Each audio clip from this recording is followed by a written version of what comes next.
Alright, welcome back to another live stream over here on SCS Combat, and today we are here for UFC 321 Aspinall Gane going down tonight. The long way to return.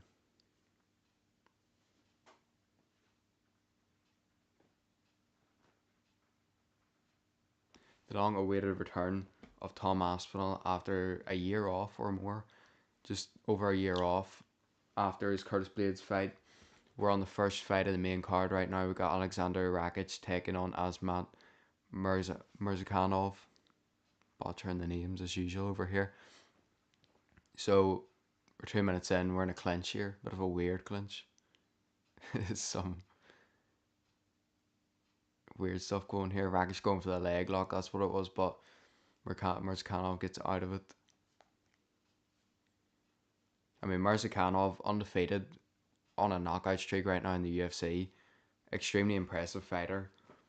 This is his first big step up in level. Like Rakic is really, really elite. Takes some of the best fighters in the world to split decisions, stun some of them. He stunned Yuri, nearly beat on. He's out cold.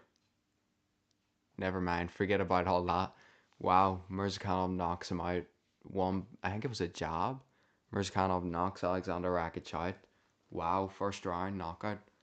Insane. Wow, I did not see that, man. It was just a jab in the middle. I didn't think he would get caught like that, but he did. Fair enough. What a knockout.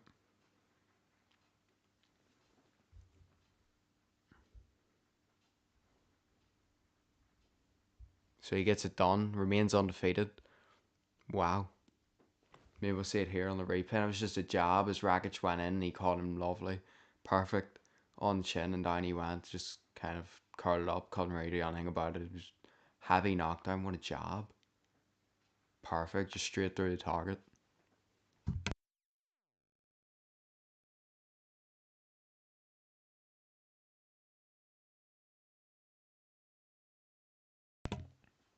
What a knockout, man.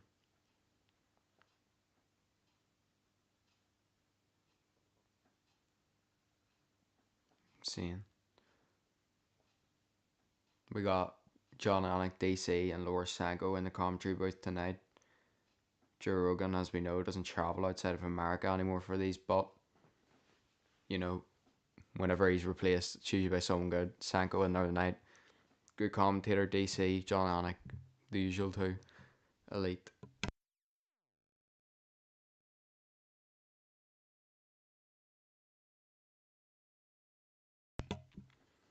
I cannot believe he got that, man. First round, I did not see that coming. Fair enough. Insane power, all off the jab. And he gets done.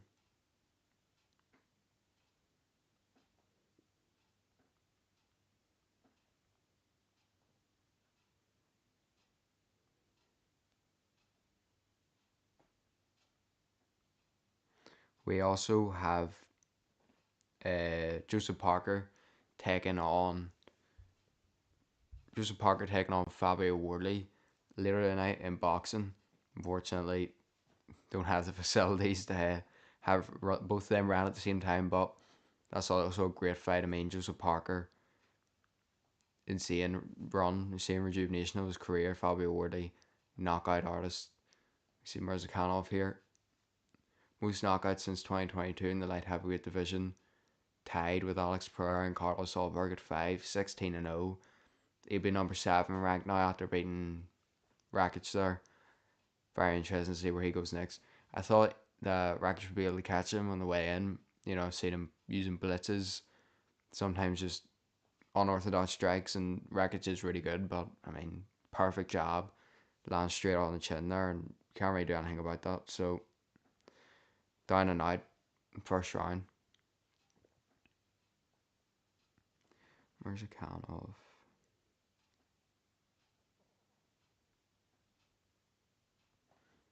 The post fight speech happening right now. I mean, it's insane. It was Rakic either was going in for a takedown or the jab to the body, and as soon as he put himself in, just straight jab to the chin. That was it. He's going for the takedown.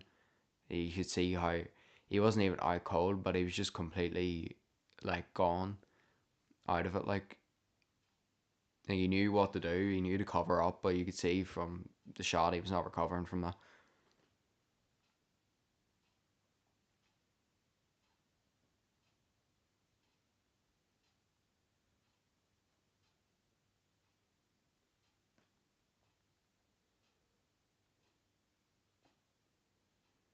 What a shot, man!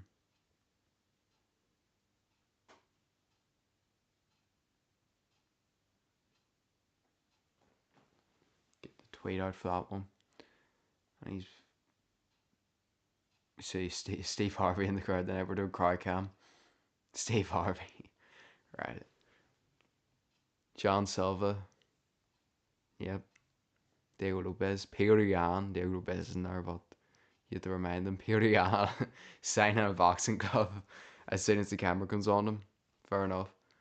And here we have heavyweight Paddy the Baddy, Alexander Volkov coming up next as he takes on one of the most dangerous submission fighters in the UFC altogether, Jelton Almeida. I did not see that. Hold on. Oh no! Oh my! What a knockout! Wow. Earlier on the card, I think it was the last fight of the prelims. Bro, I'm not gonna be able to say his name, but what a knockout! Wow.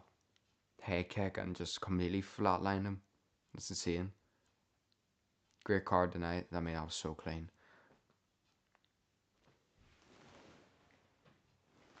So we'll just go through it here quickly.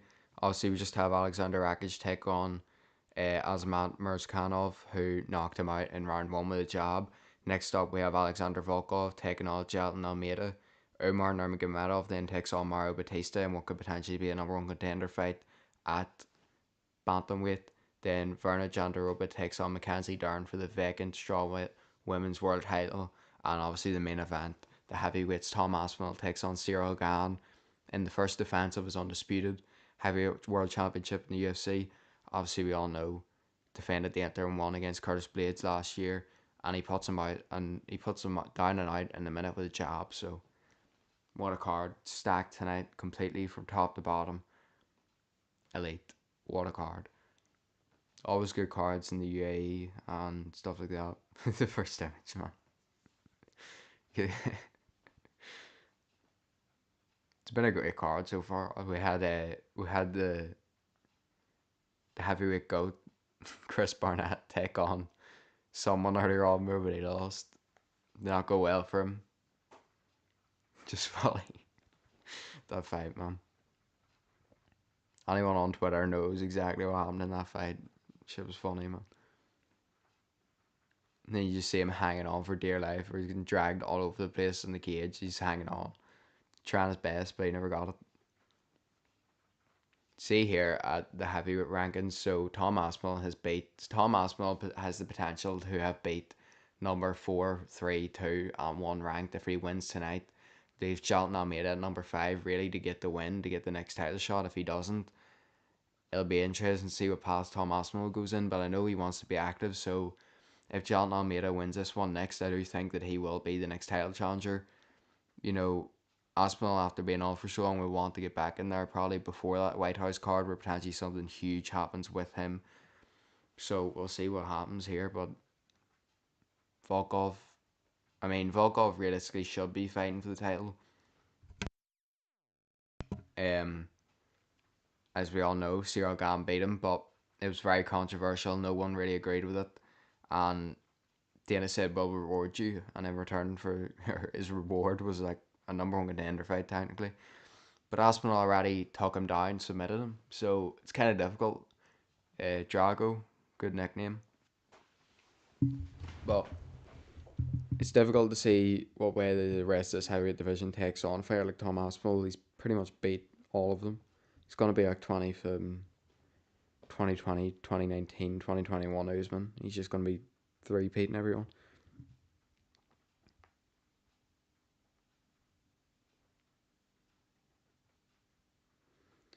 Oh, mate. Get the screenshots right now. I got to get prepared. I'm slacking on Twitter, so we have to be active on this card.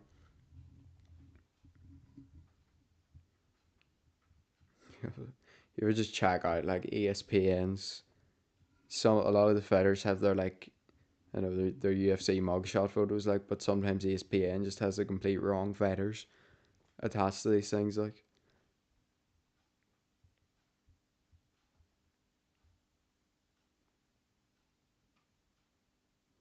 This Mario Bautista, Umar Nurmagomedov fight should be very interesting. I do expect Umar to win. If Umar doesn't win, I'd be shocked to be completely honest. Who knows, man? Umar, it was a great fight last time out with, or it wasn't last time out, was it? But it was a great fight with. No, it was last time out. It was a great fight with Marab for him. Didn't get it done though.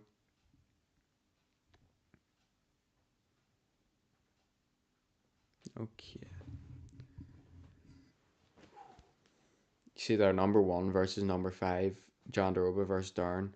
That's a very interesting fight. Obviously, John Doroba beat before by Dern, but what does it matter? They've obviously improved a lot. John Doroba has obviously improved a lot. She's become the number one in the division. Was gonna be next to take on Whaley, but she obviously vacated in order to move up and challenge Shevchenko. So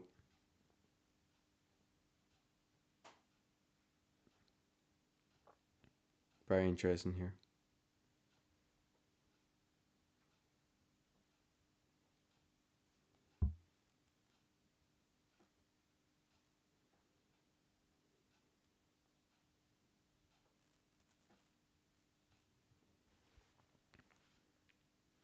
John Almeida making his way to the octagon right now. Feels good to be back this early in a card. The past couple of cards, last weekend was just the main event and like three fights left and stuff like that there, I think, for UFC Rio. But it's good to be back.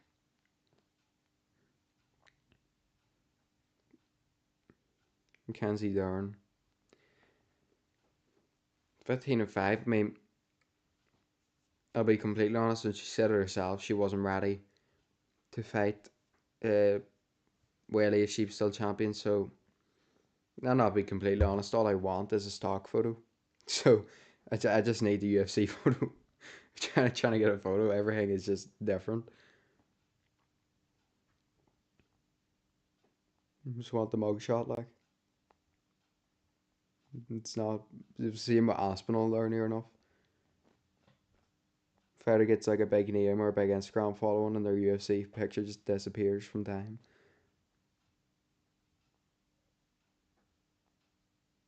Why did I go back and forth? So most finishes since 2022 in the UFC was 7 for Jelena Almeida.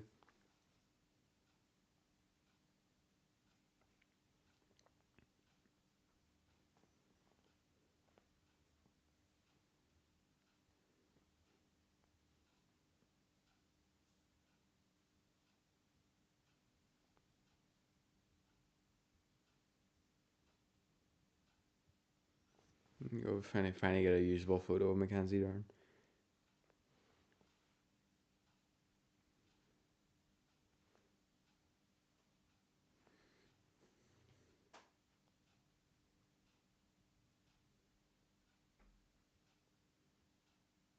I don't even know why I've done this here. Right, so I think I just need Cyril Gane. Cyril Gane, it's very interesting.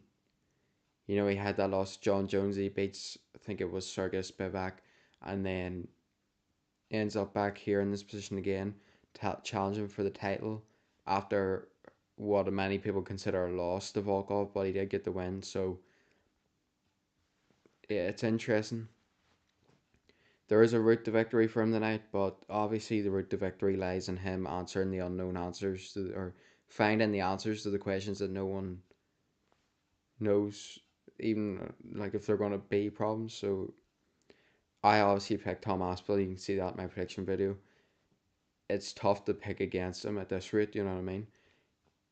It's the same thing with Usyk a lot of the times. If you haven't seen someone lose, I don't really know how you can pick against them. Is what I say. So that is the main thought process right there.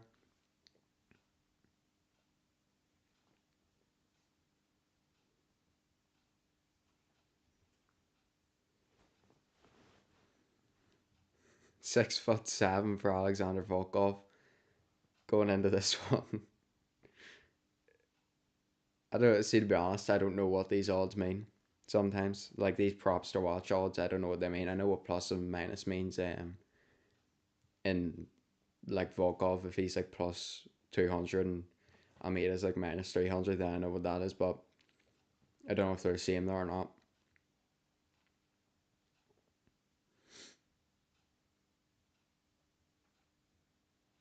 I obviously can't hear the walkout music, but it'd be fun. It would be funny if he walked out Paddy the Baddy tune.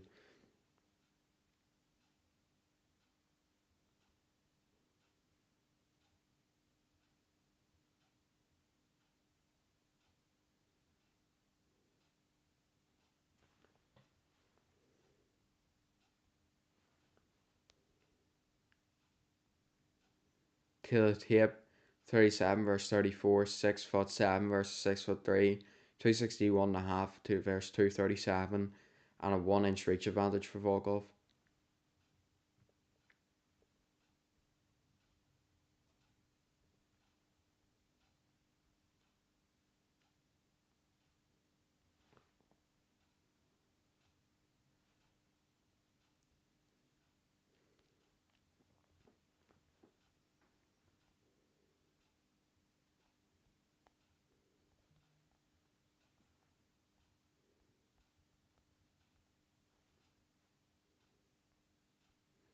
I forgot it doesn't even work like that anymore on here.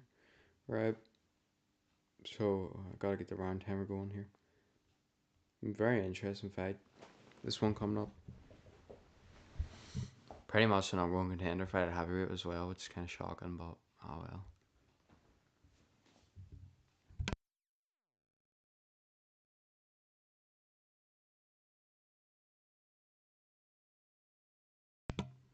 Volkov's giving his best attempt at a star down right now.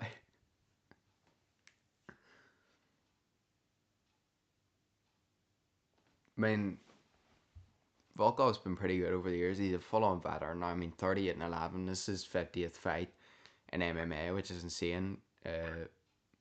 And he's still fresh and still at the top world level. So honestly, who knows?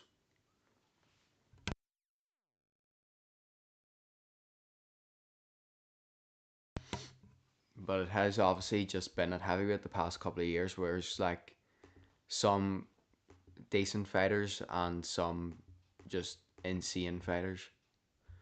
And that's usually what happens for people like Volkov whenever it's their time.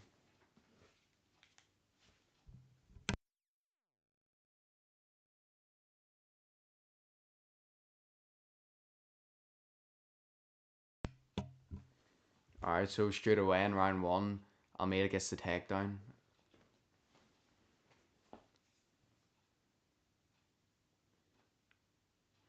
20 seconds in here is insane. Obviously, this is Almeida's main way to victory, is if he can get that submission. So we'll see what way this goes for him. Elbow on the bottom from Volkov. Again, elbow in the back of the head, kind of. I mean, there's a very fine line there between back of the head and behind the ear. That wasn't back of the head, but go ahead, Mark Goddard.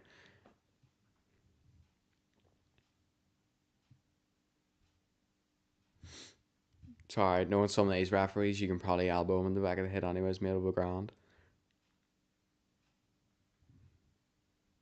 For me, Keith Peterson would let weapons in there if he could.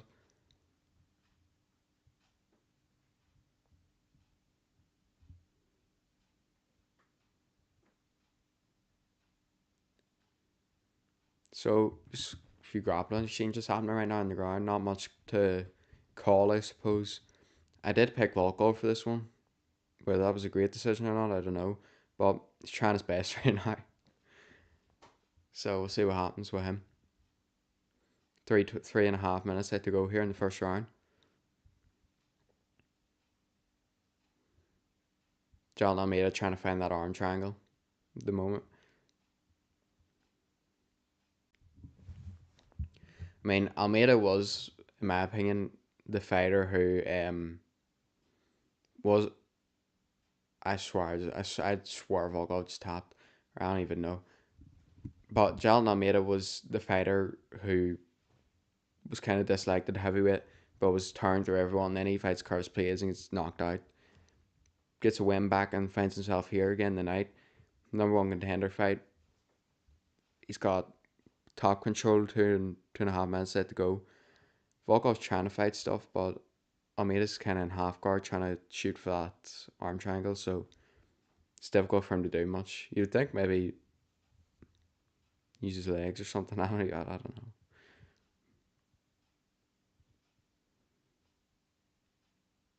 Reversal here for Volkov, maybe. He's near got it. Needs to watch his neck though on the turnaround here. He's got one leg of Almeida tied up. He's trying to push him over, and he gets it. He gets a reversal. Alright. He's not on top. They're kind of both just sitting up and hugging each other, is the best way I can describe this position.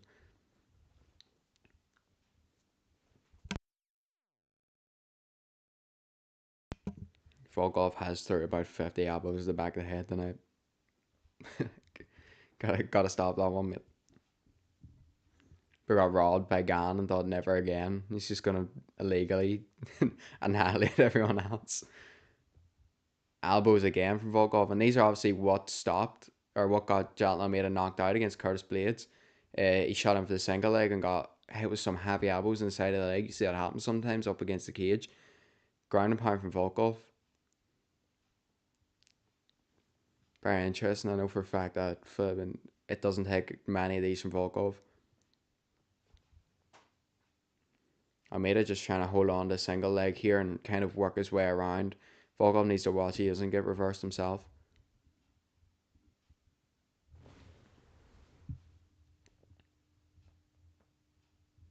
So a minute left to go here in round one.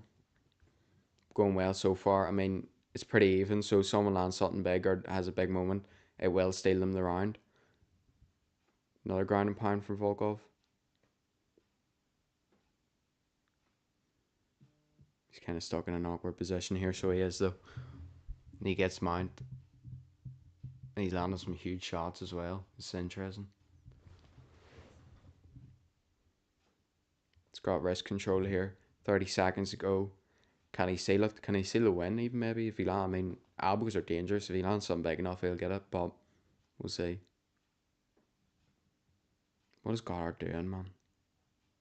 He's saying he's not allowed to hold the wrist. What's he doing? Like, elbows again from Volkov, who's not having it when, I mean, Almeida's just sticking his like head into the stomach of Volkov, making it difficult for him to land elbows. Volkov's kind of just punching the head off him. Is he knocked out? That was the weirdest looking thing I've seen in a while.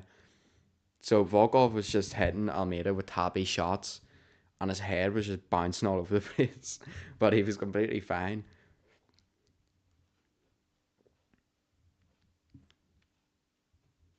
That's 10-9 Volkov though, in my opinion. He near enough equal the ground control time, and then done more with it. In my opinion was ground and pound, so it's Volkov round for me.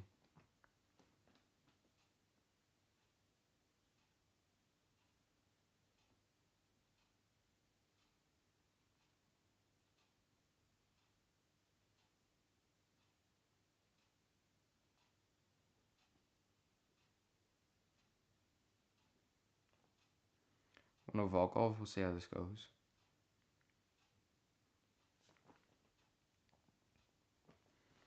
I mean, I know for a fact like Almeida's dangerous at all times. We won't want to get caught out in the ground by him. But where are we?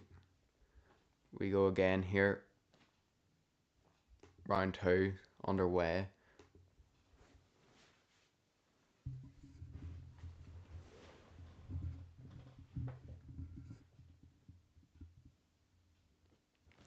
So no takedown yet, which is good for Volkov. But as soon as I say that, Almeida shoots in the single leg and gets it. Gets Volkov down. What a prediction. Can he do more with it though this time in the first round? He was kind of just searching for the arm triangle, not throwing much ground and pound. In my opinion, that's why he lost the round, is because Volkov ended up getting the reversal, getting the same positions and time, and done more damage in my opinion with his elbows. So See where Volkov goes here. He got a really nice reversal. You know, he locked up the leg and then managed to spin Almeida around in the last round. See if he can maybe get that again.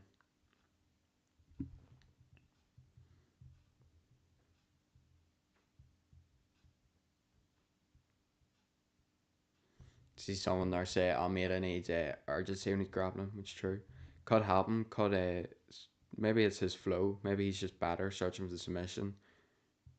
Maybe throwing some more chaos in there, like shots, elbows that would open up more space for him. Maybe that just confuses him more. Who knows? I mean, every fighter has their own style, which also makes it interesting, man. This kid keeps ducking his head in, which is causing him to. I when he says causing him to get hit with elbows, that's not even fair, but the way he's moving his head is so he gets hit in the back of the head with them. Hot tech. Smart idea, like. Maybe, unless you actually get hit with it. Volkov's kind of going for the same reversal here. He's not getting it. This great top controlled by Almeida, who takes the back now. Don't let him get the hooks in Volkov, or this might be over mid. Volkov stands up. Almeida gets him back down. He's on a knee. Is he going to get up? No. Almeida gets a hook. Stand up, Volkov. Come on. Just do it like Derek Lewis. Just stand. Rise. Come on.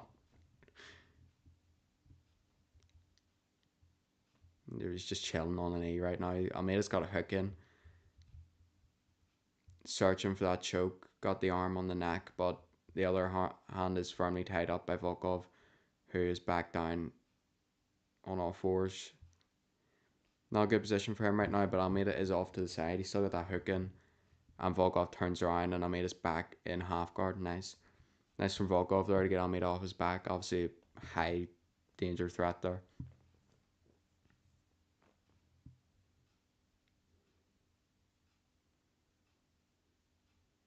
Almeida going for that arm triangle again. Volkov going for that reversal again. Does he get it? No, but he gets himself back in full guard.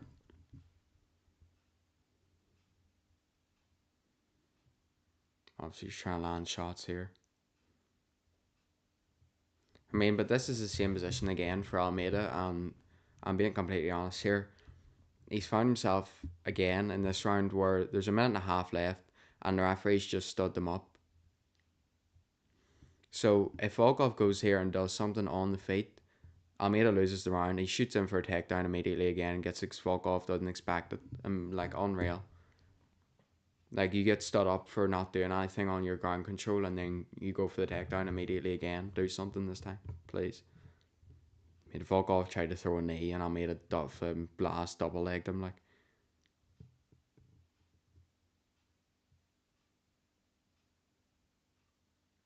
we need Walter Walker. I think he's a light heavyweight, but we need him against Almeida. Why not? Let's just mix things up.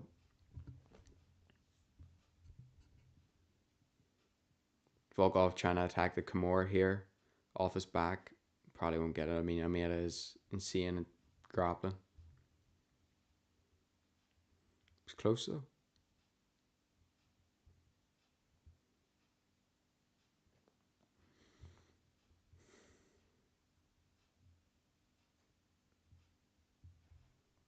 I mean, the thing is, like, you kind of have to give this round to Almeida because he's had control the whole round, but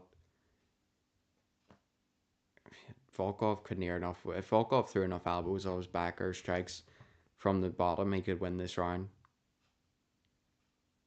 Not even joking. Like, Almeida's not doing anything to him. So it's his round, but I mean, it's disappointing. Like,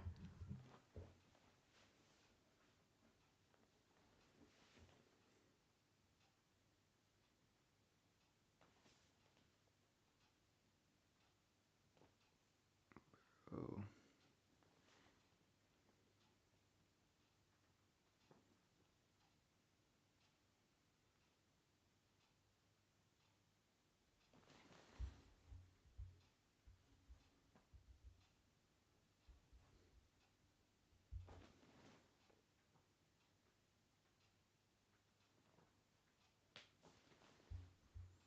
Yeah.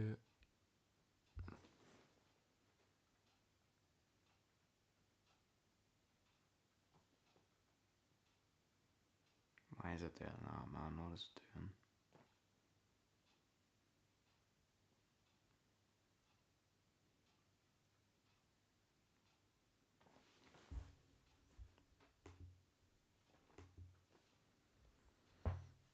Alright, we're back. Third and final round. I have it 19 right now. I mean, it's pretty much the only way it could be.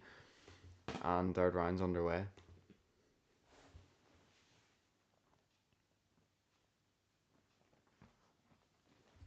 So, Volkov starting off on the front foot this time, throwing some shots on me. I shoots single leg straight away. Gets it again, why wouldn't he? Volkov gets back up on his own single leg. Gotta have better grappling than that, man. That's ridiculous. It's the number 2 heavyweight in the world. Bro's getting tucked down like it's no ball. And Tom Aspinall done the same thing to him. Tom Aspinall hit him with an actual like special move. Straight up, like head movement. Right, left, into the double leg, into the arm. Straight arm lock was insane. Volkov throwing knees to the legs here. We're on a clinch against the cage. 4 minutes set to go. Volkov throwing some work in. I mean, Volkov could win the round by doing this because this is how little Almeida actually does. And he really doesn't want to be on the feet, and you can tell by the fact that he's shooting takedowns every 3 seconds. Good sprawl there from Volkov, but he gets reversed. Okay. Yeah, this is insane to have to watch because, yeah, I mean Volkov's trying his best. Let's be honest, he can't, even if he can't defend the takedowns, he's trying his best. At least he's throwing. He's throwing from his back. He's throwing on the feet. He's putting in the work. Almeida's shooting the takedowns and sitting there looking for a submission. It's just realistically, right? This is embarrassing. If Tom Aspinall has to fight Almeida next, or Cyril, bro, Cyril. See if Almeida gets to fight Cyril Gane for the title next, would be the biggest blessing of his life. But if Tom Aspinall fights Almeida, I'd recommend him to fight someone else. Tom Aspinall will knock him out in one punch, probably. Like, I don't know why he's so hesitant to strike on the feet. And he got a knockout in his last fight as well, or TKO. So I don't know what's happened in this one, but he's staying away. He's not doing anything. He just threw his first ground and pound shot after like a minute and a half of control time. Volkov tries to move and he collapses back on them. It's kind of just rinse and repeat. 2.5 minutes here to go in round 3.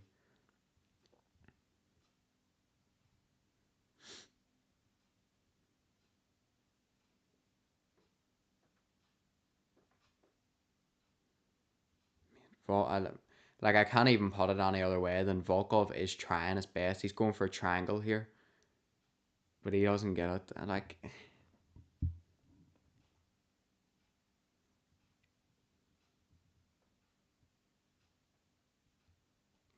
so Almeida is fully just Almeida got knocked out by blades, and his fully just went like to the original style of what he was doing. He's going for the arm triangle, and he's not okay. There you go.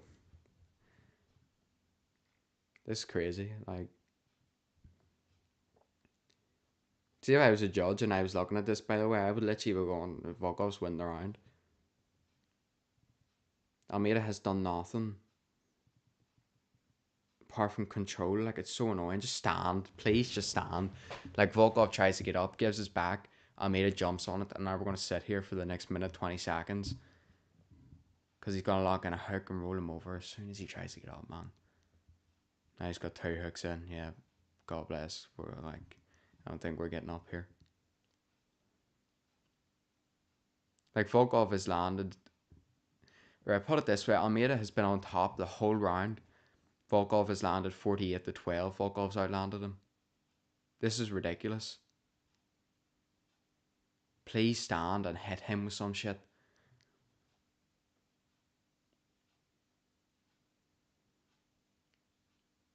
Volkov's throwing. Volkov can't do anything else. See it right. Goddard stands him up. 30 seconds left. This guy is going to shoot a takedown immediately. Watch this. Blood from the ear of Volkov. Probably done it to himself. Yeah, look at that. Immediate shoot, and he can't even get it. Oh my, what are you doing, Volkov, man? Defend. What is he doing? He's landing elbows inside of the head. Yeah. Put it this way: Tom Aspinall is not fighting again until June or whenever that White House card is. Anyone gets headshot off a performance like that there, severely. I mean, he should get cut from the UFC for a performance like that. I can't believe what I just watched. That's insane. You can't even put your hands up in the air after that one, mate. That is actually ridiculous. Get him gone. Get him cut from the UFC. Get him out of there, man. What is that about? That's ridiculous. Like,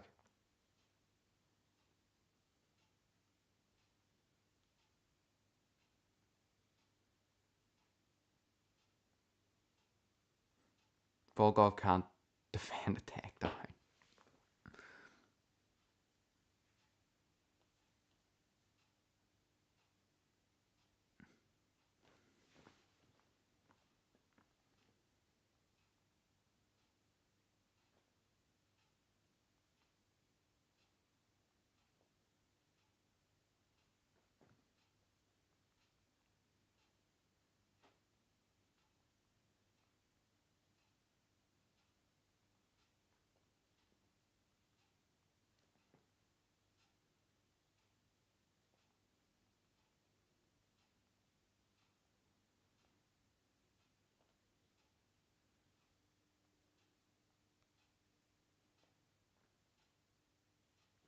The official decision.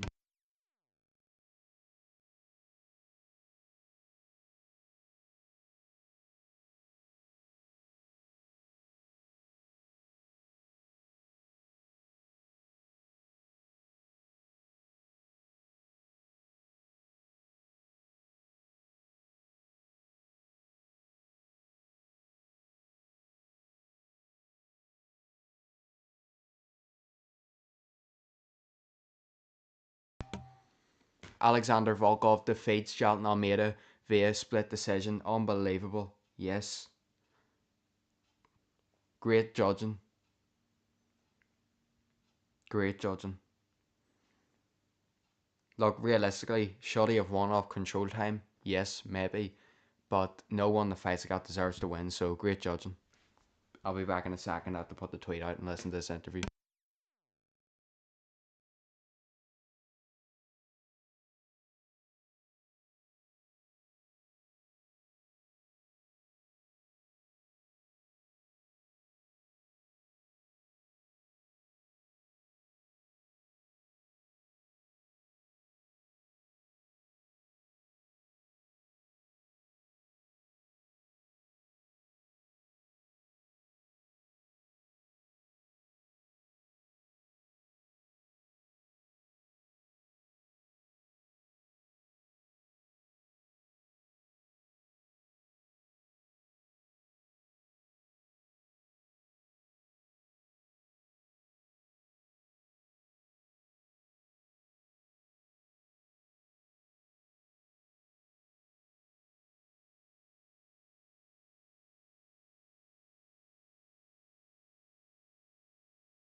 Look, there might be some complaints there, and I'll be completely honest, I don't care. Like, no one that fights like that deserves to win. Let's be honest. That's insane.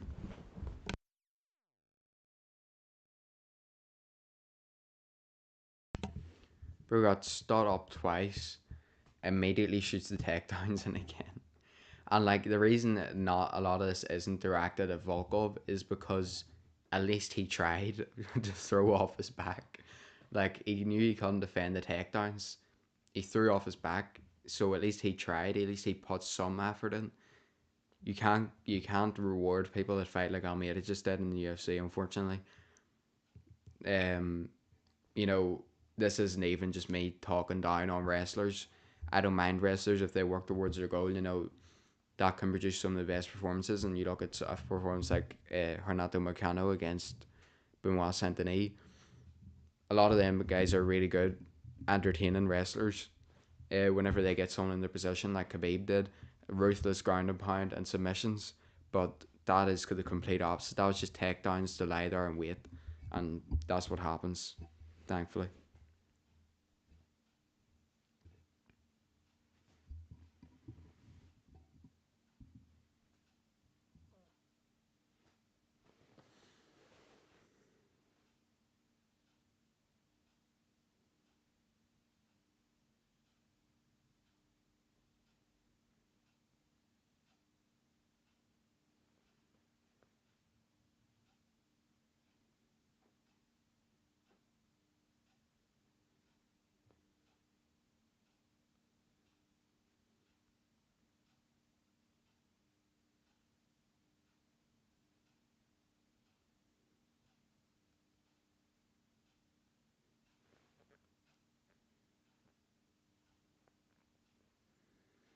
What a way! What I mean, what a card it has been up until that fight. But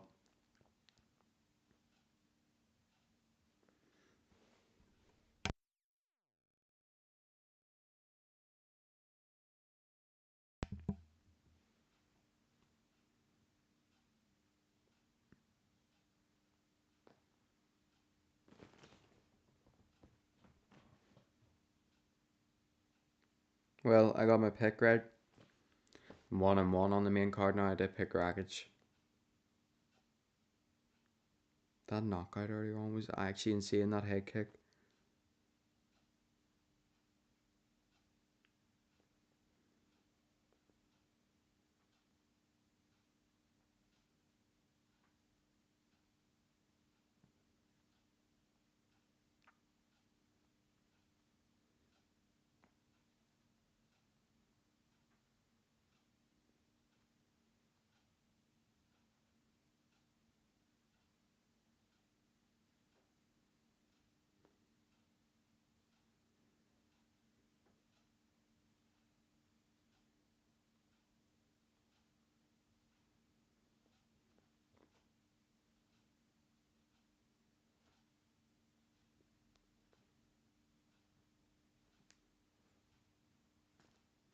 So coming up next, Umar Nurmagomedov takes on Mario Bautista. This is this is the life. See when these things are on at this time of the day. Elite. That's all I can say. It's the only word for it. 2 seconds.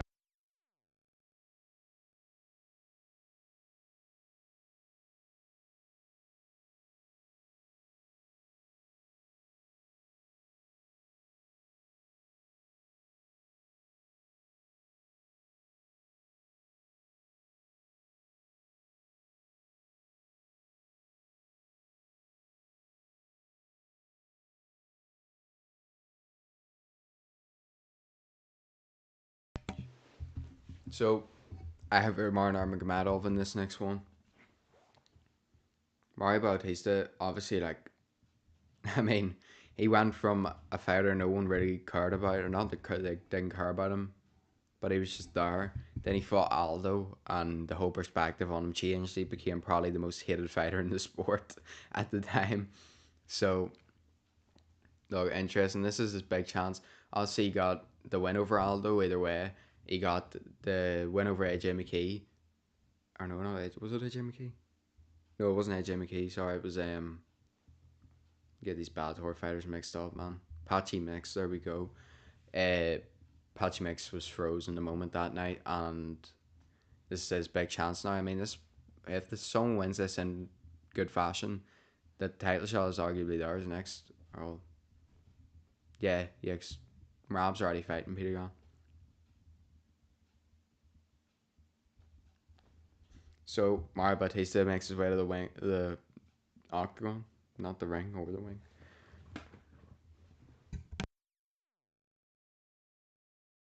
Never mind, I just got baited by the UFC trailer. Like Mario Batista actually could have landed like a 720 tornado kick in that Patchy Mix fight, and Patchy Mix probably would have just stood there and not seen it coming.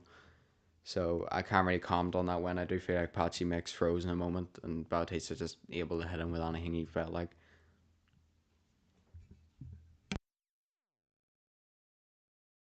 Alright, so Bautista now makes his way to the octagon. Been trolled there, but he's back. Great pacing on these UFC cards, by the way. It's one thing I love about the UFC and more than boxing, even though if I'm probably a bigger boxing fan than MMA in general, but the pacing of the UFC events is absolutely insane.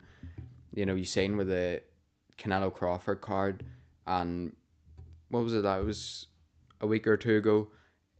The Boots Annis fight. The UFC was on prior to it, and you probably could have fit about three UFC fights in there with a pacing. You know, there was a fifth round knockout, I think, or I think there was a stoppage in the co-main event on the Boots card, and then we waited about half an hour for Boots to get in the ring and get a first round knockout. The pacing is horrific in boxing and something that isn't talked about a lot. I feel like MMA fans tend to kick up a lot more of a ruckus about these things because I suppose the UFC is like such a big, like the UFC is practically MMA a lot of the time, so there's a way bigger fan base, but it's something you can attack. Whereas when it's boxing, we all just have like the general rules, and you know, there's promoters, but they don't pretty much run the sport, so you can't really like directly attack them, or not attack them, but raise concern. When it's the UFC, you can put a lot bigger concern in because it's more focused on like one area. Mario Bautista keys to victory for Dorosenko is footwork and angles and push the pace. He just pours the water out. 16-2, pretty good record. Like number 9 ranked right now.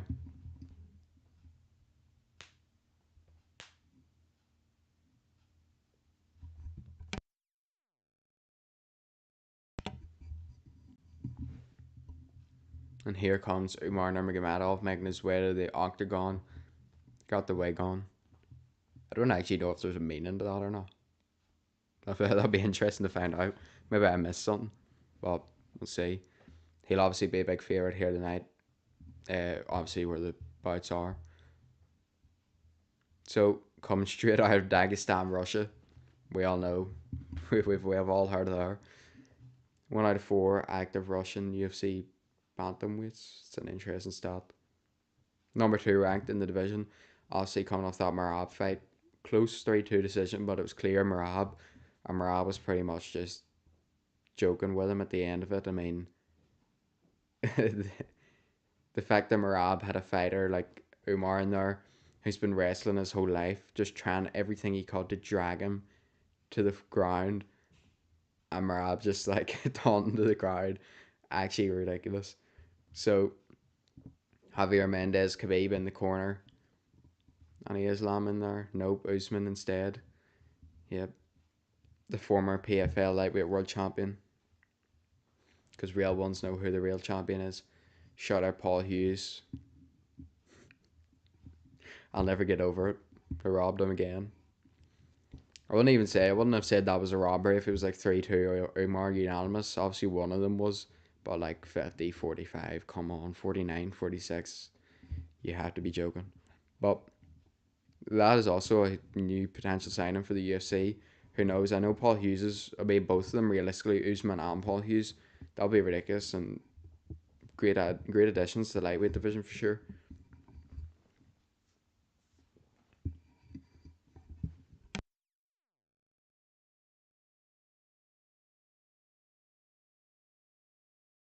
So 29 versus 32, 1 inch height advantage for Mario Bautista, and equal reach at 69 inches each.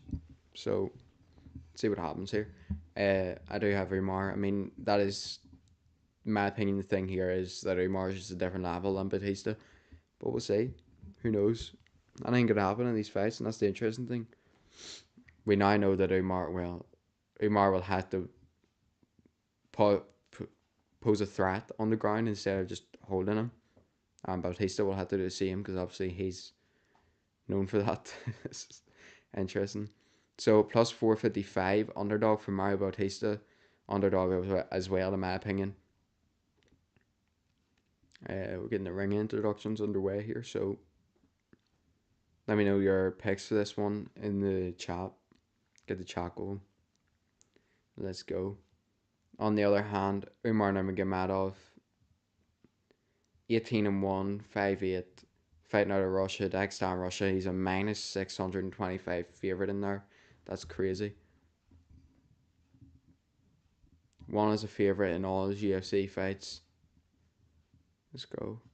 I think the only time he lost the Morale fight and then got dropped in one of his other fights in the UFC, and I think that's the only time he's really had any trouble.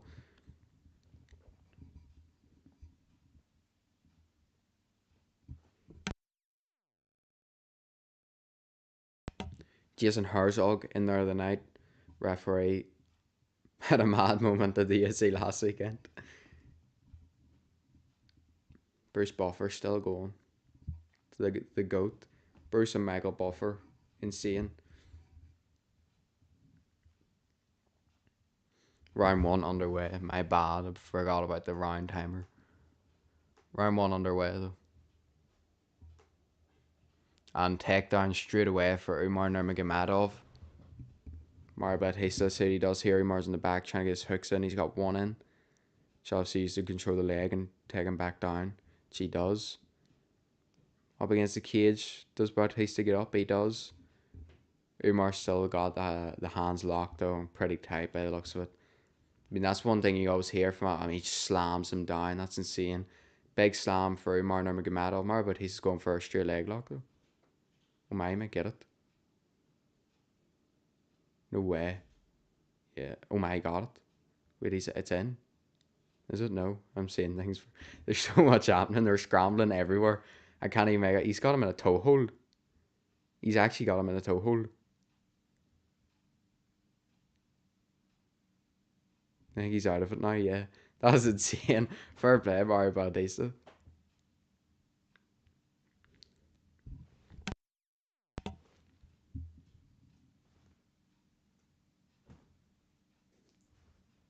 Umar Nurmagomedov inside control though. In the moment. Didn't fully work out for Batista.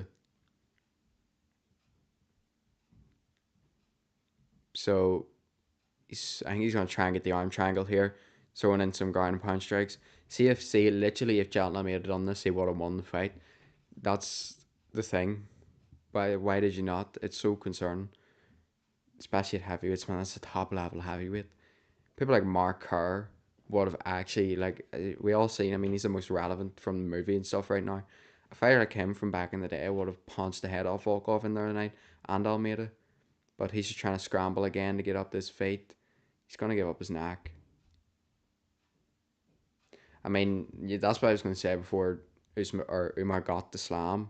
Was one thing you always hear from someone who's fought one of these Dagestani fighters is that they're so strong that you can't really do much. It was good though from Batista immediately to go for the leg lock, the toe hold, a couple of smart moves in there. Obviously, he ended up on bottom regardless, but instead there's worse positions to be in with 2.5 minutes to go. Obviously, he's got him on top of him, but it's not the end of the world. Not much is gone down yet. Say yet. Emphasize on yet.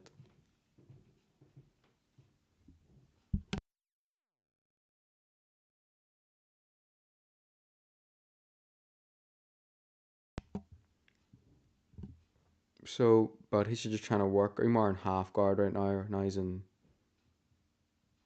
He's gonna tie that leg up all day. There's no way. Okay, now he's inside control again. So, but he's too close to getting us back on the cage to be able to build back up. But unfortunately for him, straight back into side control for Umar. A minute 40 left to go here. At least Umar's trying to get to something. I don't know really what he's working towards. Just a load of different submissions. It seemed like an arm triangle earlier on, then inside control, maybe it's Kimura or something. There's just someone ringside is loving this. I think it's because he's beside the corner, Khabib and stuff, and that's pretty cool, I suppose.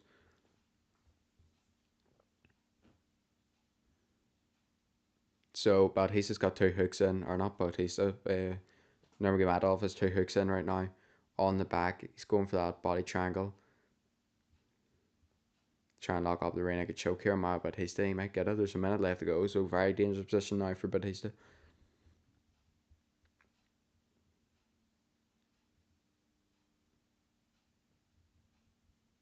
I mean, I'm pretty sure he's got Battle Batista or something that tattooed on his arm, so he'll fight this. I would fight this if I had that tattooed on my arm. He's got Battle something tattooed on his arm, but body triangle now for Umar, and I don't really know if there's going to be much that Mario Bautista can do with this. Just try and survive, really, is all he can do. That body's tag, that body triangle, I mean. He's trying to fight it, but I think he's just worked him into a worse position, to be honest.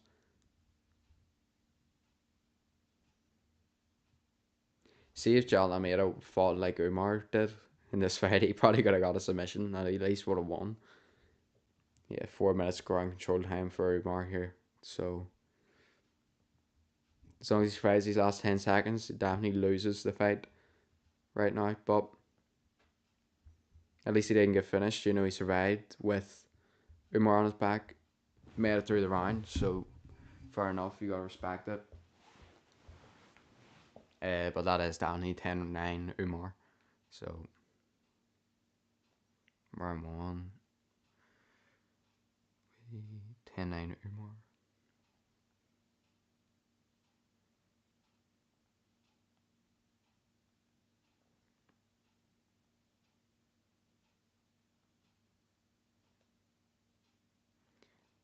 Round two, I mean, considering how easy he got tucked down, I don't really think there's many changes that Bautista can make, but whatever.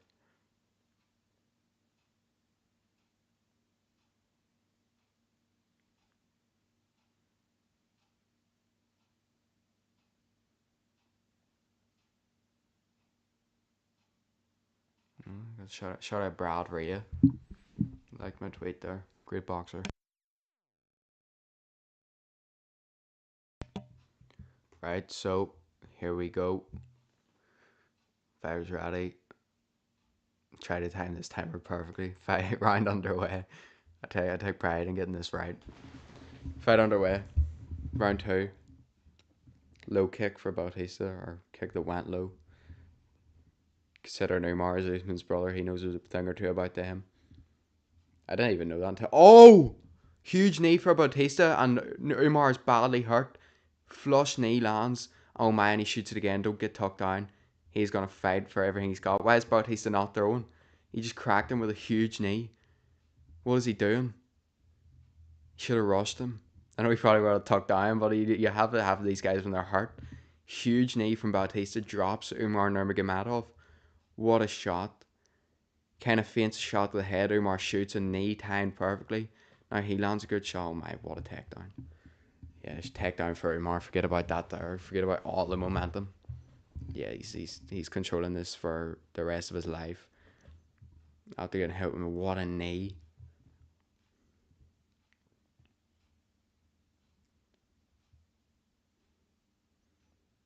What a shot.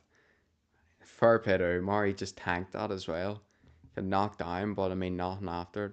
And he's fighting the arm triangle again here. Obviously he's not in the right position for it at all. But he gives up his back, gets rolled over, gets put in a body triangle immediately. Jeepers. It's not looking good.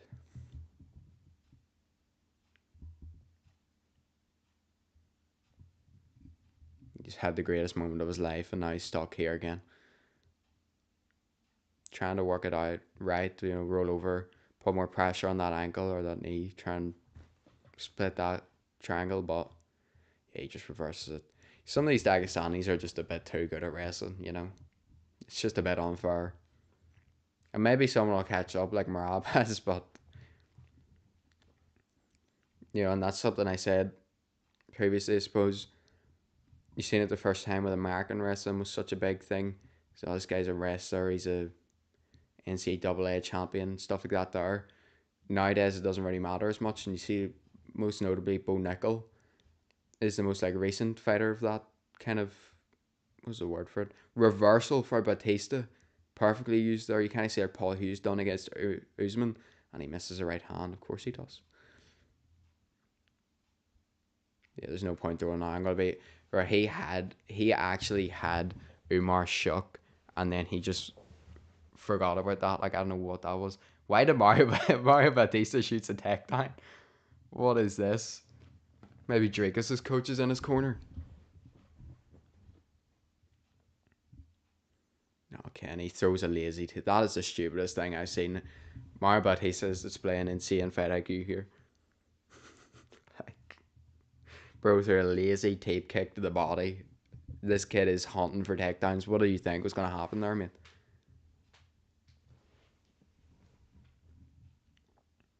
Umar inside control again.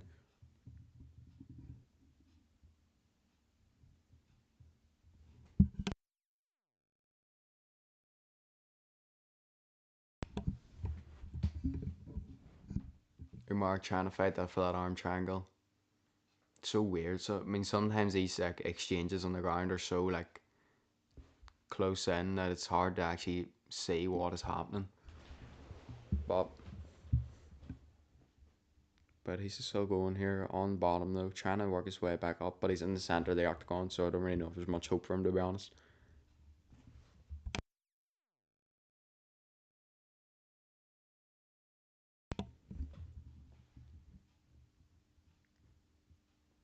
Trying to fight his way up, gets his back again. Probably get rolled over. Umar hits hooks in. And here we go, back onto our backs. Okay, good stuff. No, wrong play there. Right. Trying to get back up, gets his knack, gets back up though. There we go, 30 seconds to go. Who knows, if he lands something huge again, he maybe win the round. You know, I mean, in my opinion, Umar might have won it back just for those takedowns. Or a head kick or something, bro. You get someone like TJ Dillashaw or something against a fighter like Umar. Nice. Pull back counter right hand from Umar. Don't tell me they're learning boxing as well. This will not go well. This is something. Seeing head kick from Umar. But he still doesn't know what he's doing, bro. Umar looking a bit tired though. Got a bit of a concerned face on right now. Good recovery for him though after getting hit with that huge knee early in the round. That was insane. But he's still not looking necessarily fresh either, I suppose.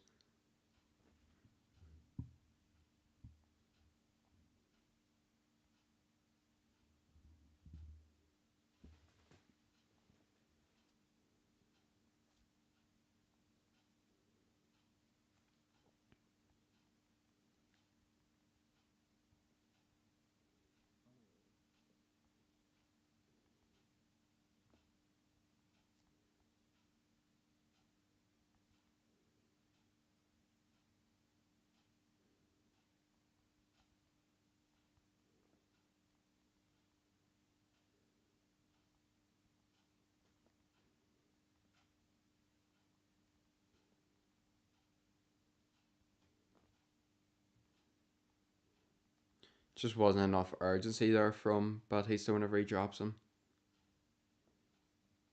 Unfortunately for him. You know, you get a fighter like that down like that and you gotta rush it. Reset the timer. Sometimes you have to be quick with that thing.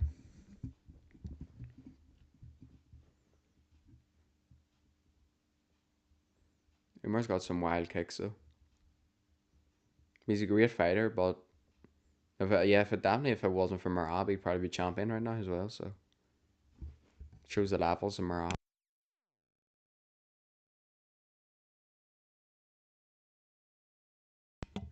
Batista's probably feeding Umar just what he wants. He slipped, I swear, slipped on a head kick there from Bautista, and luckily he didn't fall on his back, or else he would have got swarmed. It's definitely, I mean, but what a knee in that other round, that last round. But he's not throwing anything like it again. I suppose it's something you can't really spam because they'll catch on to it. But sneaky shot, a great shot. But he is getting outboxed here by Umar. Straight striking fight and he's losing.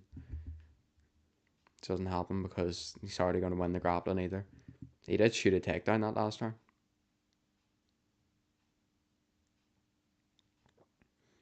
He slipped again though, and Umar's got his leg and got him down unless he can do the splits and build back up. Like,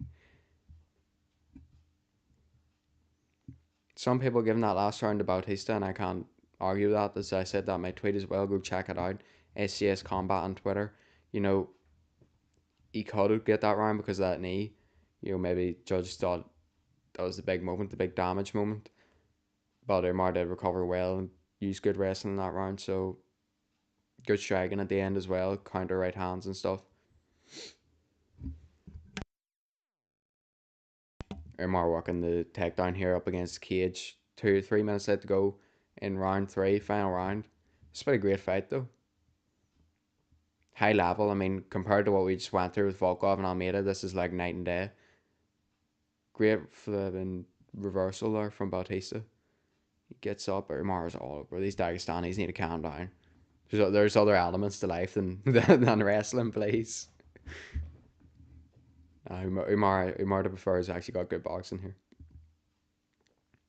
Unbelievable timing on a double leg. Bautista just whiffs a 1-2 and he just completely double leg. He had no hope of defending that. Gets up though.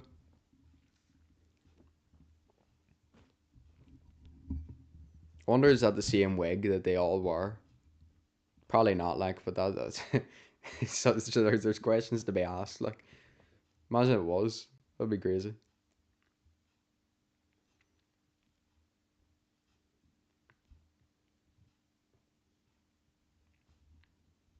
Yeah, takedown again for Umar Nurmagomedov on the back of Bautista.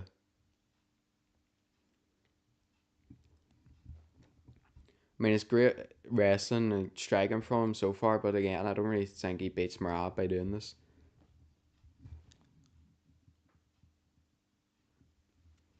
Like he didn't last time, and I don't think he will this time.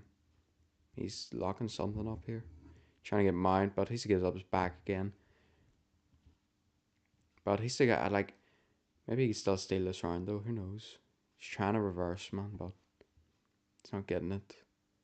See if you imagine being in a grappling situation.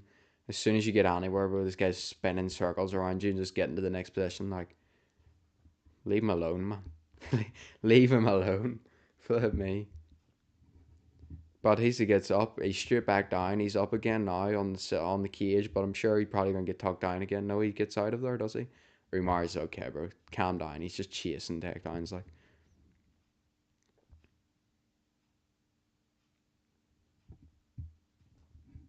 I don't know how they get this mindset of like takedown is the way of life. If you don't get it, go for the next one. If you don't get it, go for the next one. Like, bro, you were doing good on the feet as well. You could probably save yourself a shit ton of cardio and a whole lot of energy for that fifth round that you were gassed out in last time if you weren't constantly shooting takedowns every 30 seconds, bro. Do you know what I mean? Like, it's insane. It's rigorous. And I know they're trained to do it. So it's not like it's something that he can't do. It's not that he can't do it, but I'm just saying he would help himself. He lands nice shots there as well, and Bautista throws a head kick and me. Yes, that's 3-0 Umar, 29-20 at Umar. Either way, he wins that one. Great third round from him, great first round from him. Good second round as well. Obviously, he just got caught from that knee.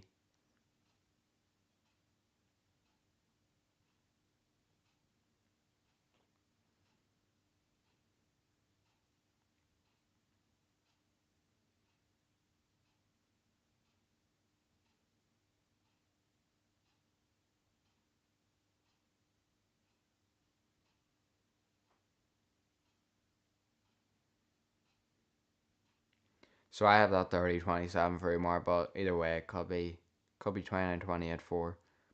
Umar as well. He wins either way, in my opinion. Obviously, just had that big scare with the knee in round 2, but apart from that, there, not really much.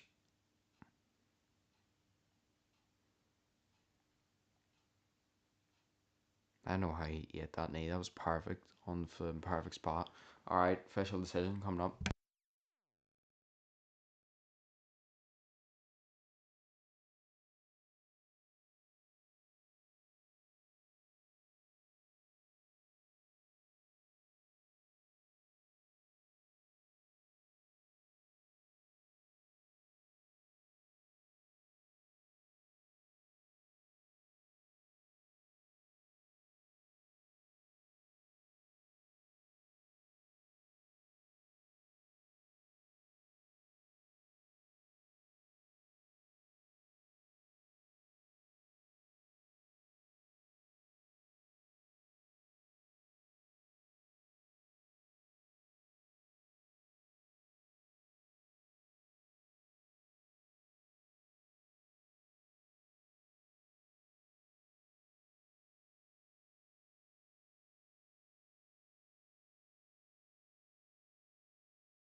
So for anyone that's coming on at the moment, I'm just trying to hear this post fight interview. So we will be back in a second.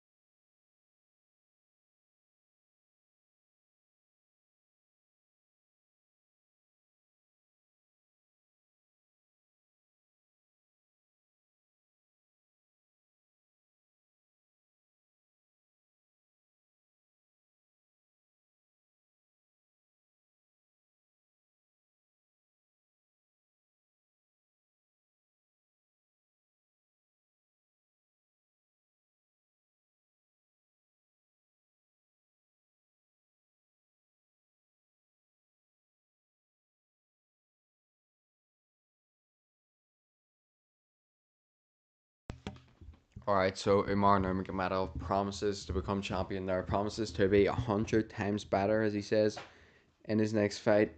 Says he will win the title, whether it is Umar or whether it is Umar, whether it is Marab, whether it's Petr Yan. He said either way, he wants it, he will get it done. Fair enough. Great performance, apart from that knee. Pretty solid in there for him. 30-27 unanimous decision victory. No complaints. I mean, he doesn't get caught with that knee, and it's a flawless victory, but unfortunately for him, he also did get hit with that toe hold though. Tai Tu Vasavara. How is this guy still ranked at heavyweight? Are we serious? Hi. Hi.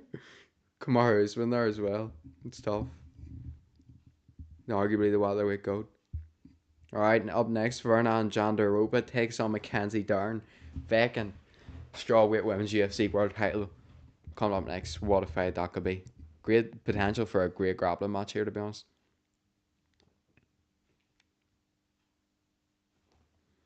I love the way they both shadow box in the camera, even though they both fully know they're grapplers. Like they're both trying to grapple, but you can't just pull a guard to show your warm up. Shadow jiu-jitsu. You gotta make your own entertainment out here, bro. What trailer is this? What movie is this, man? Kids just jumped off of a car over a bridge, but now he's a what is he, a performer? Like, what is this movie?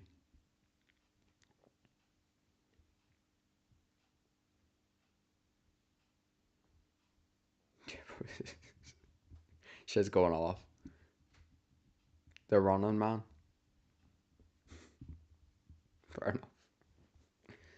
What do you all about how we're I'm gonna become a great and can't even say the word. My head's fried. Great analysis right here. We're gonna start breaking down odds. Uh, no one's here with me, and no one's in chat. So alright, that's an Abu Dhabi odd. Umar was thankful.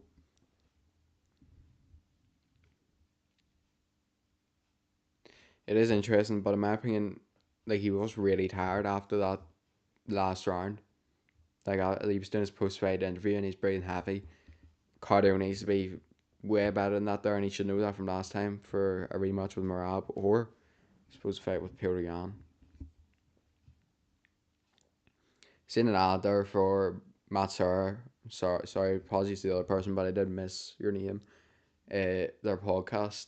Shout out to Matt Serra, man. Dana White needs to do more of those looking for fight episodes. I know that he's like busy and stuff, but send Matt Serra and Dean Thomas out to do it. Those things are actually world class. Like those things are brilliant. And obviously they find Marab on it, who's a champion now, so that shows what they can lead to. I think the other guy that Marab beat on that became Bellator champion as well. It was Marion Stocks, I think. I think that was his name. So these two have obviously fought before. Mackenzie Dern did get the win by decision. Much improved Jandaroba from them. From then.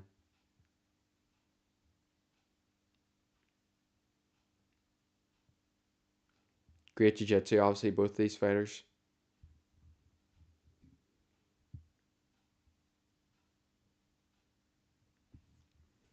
both from Brazil as well, I believe. So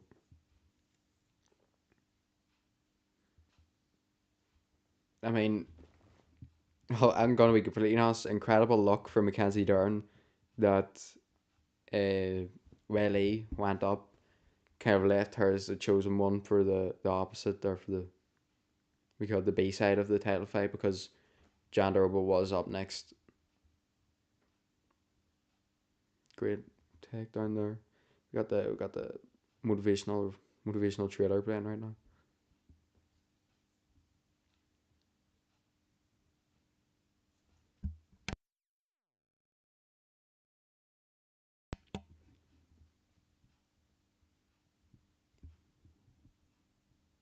Which we are just waiting for the walkouts of the fight or something. Becoming a UFC champion will mean I have fulfilled my promise to myself, to the child I was, to the Verna I used to be, to the Verna I have become. Didn't know she was a poet as well. She needs to be, or so she learned from the last one. She needs to be more. She needs to improve and be more aggressive. She's definitely improved now. Will she get the aggressive part down? Who knows? Maybe she does. She also doesn't want to run into something. That'll be sad for her. You can't bathe in the river twice. Is that a saying?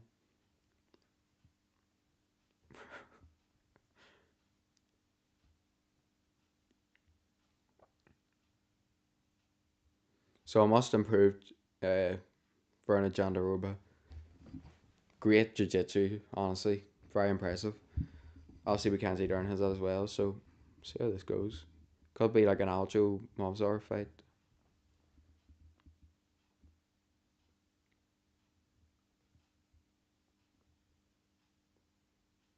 It doesn't get any better than this.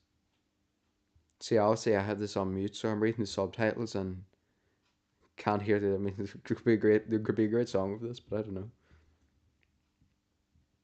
She feels like she's at the peak of her career. This Jandaroba talking, unless they're just showing her over, or unless they're showing her talking over. Oh, bro, I'm lost. Mackenzie Dern highlights now. Both of them love arm bars by the looks of it. She sees a clearly victory at the UFC 321 with the belt wrapped around her waist. Well, there you go. Now they're walking out.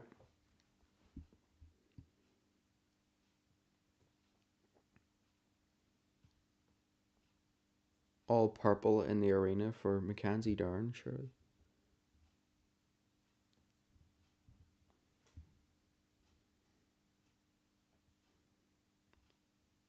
UFC gotta. UFC could do this for the rest of the time. See, do how good it is having these cards on this Saturday. Here comes Mackenzie Dern walking out now. Security guard in the back must be like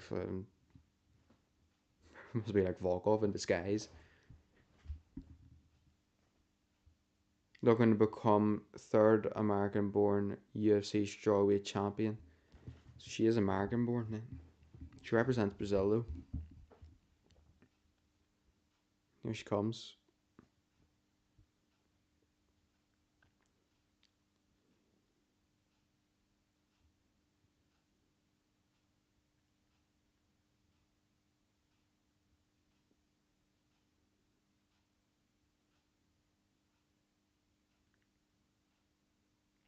I love the way like the security are walking beside her, but these fans aren't even trying to do anything. Like obviously we've seen last weekend the UFC started a whole conspiracy theory off the walkout of Brandon Allen with a screenshot of something on someone's phone. Reddit got a hold of that and lost their minds. Probably have the answer for themselves, but I think people stopped talking about that very quickly.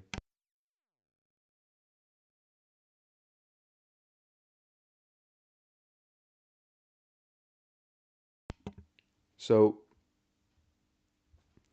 my opinion, I do have Verna Jandaroba in this fight, but she'll be pretty good, pretty equal level, maybe. Do you think Jandaroba has probably improved more out of the two? Mackenzie Dern has stayed kind of in the similar position, in the rankings, but never fully at the top. Now she's number five ranked, so we'll see what comes here, see what comes from it.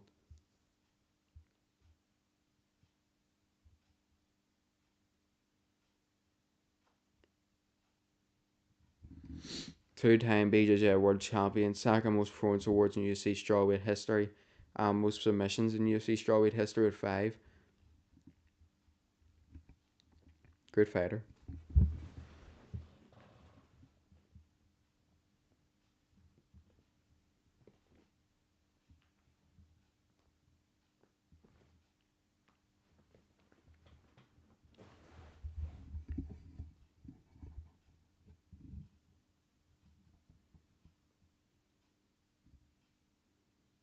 Now we're waiting for John Derber to walk out.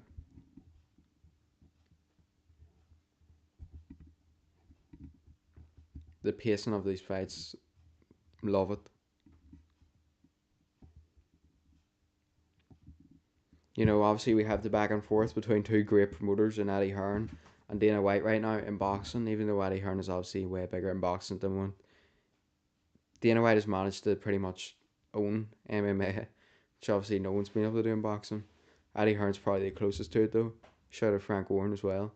But if there's one thing that Dana White has definitely got down, nailed down better in the UFC, it is the event pacing. You know, we've seen a lot of complaints in the past for the Turkey Al Sheikh shows. Shout out to him. Brought boxing back to life when it was potentially about to be at its lowest.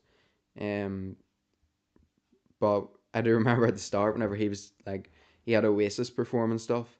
People were not happy about it, man. They were not happy about their time being wasted in their opinion. Pretty solid, I reckon, if you were in the stadium. But looking to become the second Brazilian UFC strawweight champion for Jandiroba. Looking pretty happy here on the walkout. Born in Brazil, representing Brazil in the number one ranked contender. But I thought it was Henry Cejudo in our corner. Shout out to Triple C. Never Triple C never misses a UFC event every time. Doesn't matter the time, the place they are. You look at that bottom left corner whenever they're showing the tweets. I guarantee you Henry Cejudo comes up. You gotta respect it. Quadruple C. He wants the belt for the most watch time of the UFC. He's competing with Theo Vaughn though, so probably won't get it.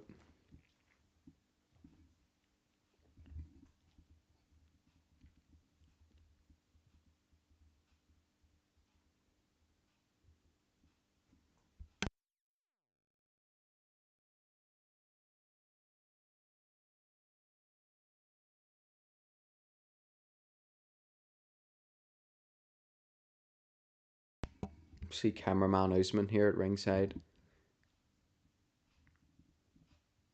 I love the way even when it's like Usman's one of the best fighters ever, and even when it's someone like that, when they get put at ringside, they have the exact same like things that they do as a fan. What if they got put at ringside? Like, was take a videos, the close up videos, like it's just what happens. Tied longest active win streak in the women's strawweight division. Former champion in another organization. I just forgot the name of it. 14 submission victories for Verna Jandaroba.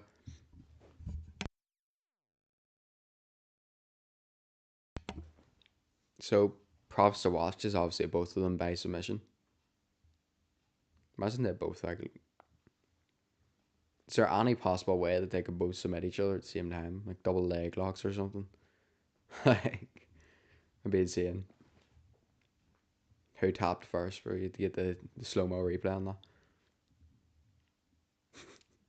This is the greatest load of waffle you will ever hear in your life. Tail of the tape. Fernand Jandaroba older than I thought at the age of 37. Mackenzie Dern 32. 5'3 versus 5'4. 115 each, obviously on 1 inch reach advantage for Fernand Jandaroba. 22 and 3. And Mackenzie Dern's the minus 150 favourite, coming in at 15 and 5. Fernand Jandaroba the plus 125 dog. And here's Bruce Buffer.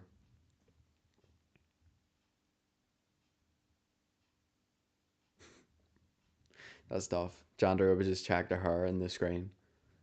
Gotta respect it. Yeah, we're just waiting. We need to hear the ring introduction here, man. Judges at ringside: Mike Bell, Sal D'Amato, and Chris Lee. So Mark Goddard, the referee, third man in the octagon, as they say for this one. Gotta love the sayings. Here's Bruce Buffer. The Brazil flag lights up the octagon around the outside.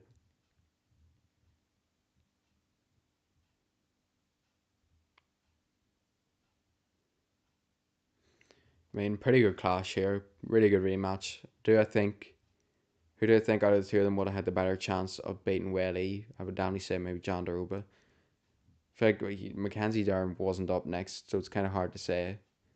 But I think, you have more of a vision of what might have happened if John Daruba fought Welly. But I don't think she would have won either way. Just probably, I mean, in terms of champions of women's strawweight, she's probably the best ever. So it goes. Mackenzie Dern is hyped. It's probably gonna.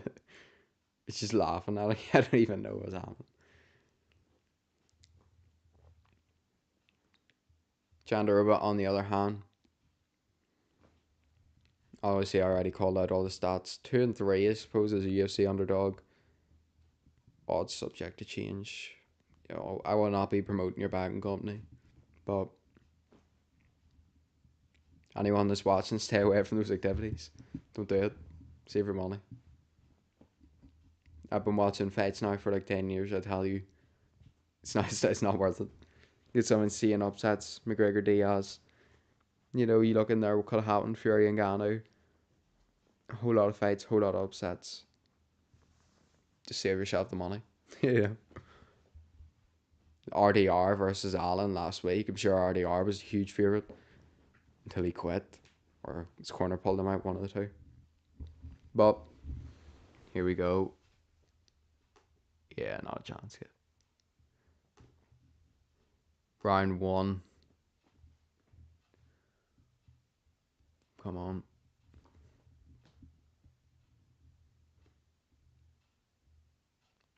Alright, we're taking our time here. Round 1 underway, let's go.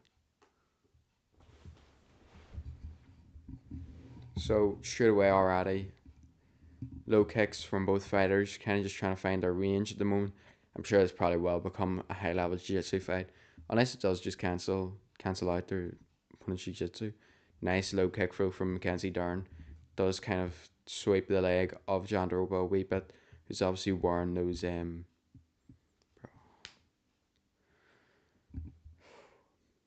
sorry. Bro, Mackenzie Dern just threw. See those blitz strikes that certain UFC fighters throw? I know Julia Pena does it, and I'm not saying only women's fighters do, because I've seen what do you call him, Mirzkanov doing it earlier on as well when I was breaking down his fight for my prediction video, even though it didn't go in it. Like, those things shock me as someone who, like, honestly, I watch a lot of boxing as well as this. If anyone, 95% of the time someone does that there in boxing, they're getting chinned. But in MMA, because it's like, well, they could be going for a double leg or something, it can be used to hide way more, I suppose, than it could in boxing. Kind of does just shock me, though. But nice low kicks, nice right hand over the top, though, from Mackenzie Dern. Good striking here so far from both fighters. Maybe I just need to get you. Oh, takedown time for John Daruba, but gets caught in the guillotine and then gets shoved off. Yeah, maybe I just need to adjust to the use of blitzes. That's it. It's not even like a Wonder Boy blitz. It's like a 1-2-1, but it's like walking / running in. Junior Pang's go nice straight right hand for John Daruba there. Junior Pang is not the GOAT. I was gonna say Junior Pang is the GOAT at it, but God, obviously I'm commentating the live fight here. So nice body kick as well from John Daruba.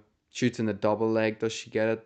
Mackenzie Dern. Yep, she does get it, and gets out of the guillotine at the same time.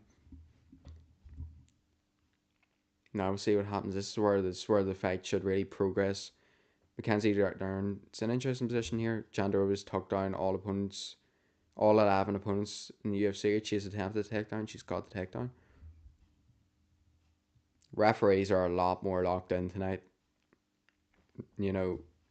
They're instantly on anything that happens. Nice kick off from Darren. She's still on her back, and Jandaroba is still trying to work her way down. Darren goes for the leg lock there, but doesn't get it. Trying to work off her back. Surprised Jandaroba didn't go for like an ankle lock or a leg lock. And she lets Darren stand up, but works straight back into the clinch up against Cage. 2 minutes here left to go in this round.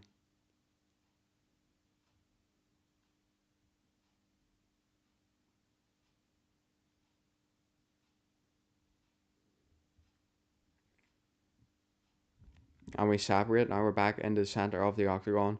Minute 40 left to go. Very interested to see what these two fight like this time over 5 rounds, obviously. Obviously, yeah, the last one was 3 rounds. To get lost sometimes here. Great timing from Jandaroba to get the takedown. Brilliant timing. Darren throws a body kick and Jandaroba times it perfectly. Gets the double leg. Gets her down. But kind of in a set-up position here for both fighters. Darren's trying to maybe hit the reversal.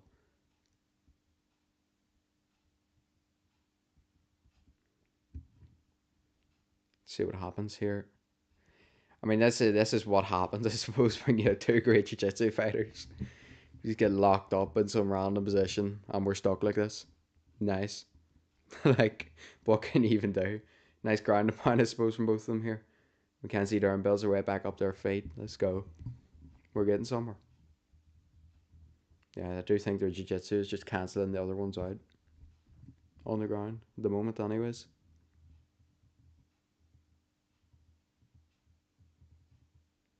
So significant strikes 18-21. So advantage for Darren on those. 20 seconds here to go in the round. Nice knee from Darren.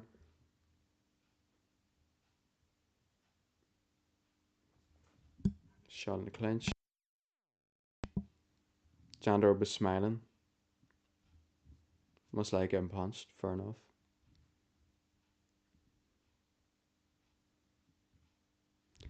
And some knockout blows to the thighs there from Darren. Jandaroba, I don't know if she's happy or not. It's kind of hard to tell at the moment.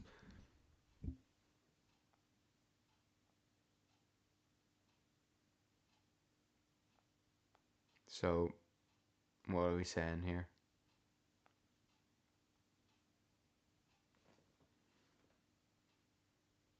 So that's 10-9 Darren. It's close, but she obviously landed more significant strikes as we've seen. Probably steals it for her.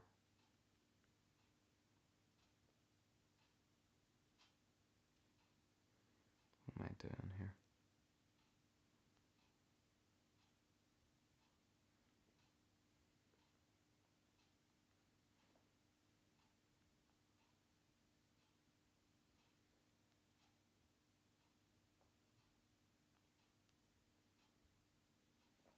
Okay, and I've just been fully done in on the tweets here.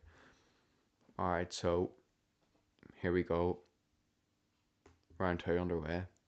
Jandaroba looks a wee bit tired on it already. Nice one too from Darren.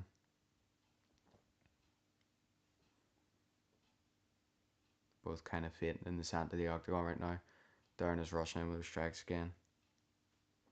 Up against the cage now for Darren. Clinch. Working that takedown.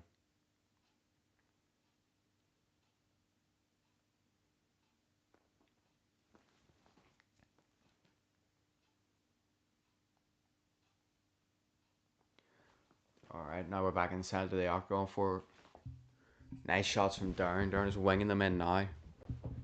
Needs to watch those. It's a 5-round fight.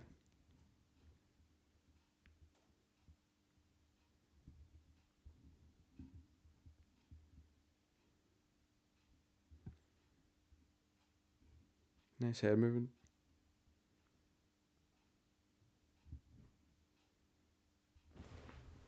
See, even though that Jandaroba, I think you said Jandaroba has the reach. The reach advantage by an inch. Darren definitely seems the rangier fighter. I think her shots are a lot longer though. Like loopier, I mean. Mouthpiece comes out for a fighter there, I think.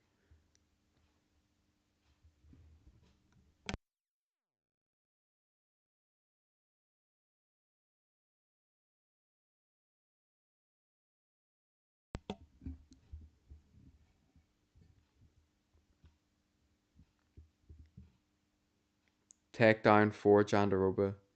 Think Darren was close to defending it but lost her balance. So Jandaroba does kind of get the takedown, kind of just throws over. Jandaroba in full guard right now. Interesting now.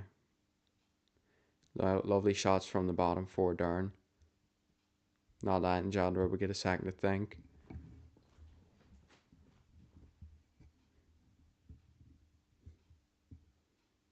Two minutes 40 left to go here in this round. Some nice ground and pound now from Jandaroba. Darren's just trying to kick her way out. Jandaroba can't really get settled in the guard of Darren and she lets her get up. That's interesting. So back inside of the outgun now. I mean, Mackenzie Darren's definitely the more fighter, or the more confident fighter on the feet with her striking. Nice shot though from Jandaroba and a nice jab from Jandaroba. I mean, there's definitely gaps if you can find your distance with those shots of Darren coming in, those kind of blitzes, combinations, kind of unorthodox. Nice right hand though from Darren, and I think a mouthpiece or tooth just come out. That's a long day right there. Nice takedown. No, nice trip from Darren. Nice reversal though from Jandaroba. This is high level grappling, like you have to say it. Great exchange there. Heavy ground and pound from Darren from the bottom. Nice elbows.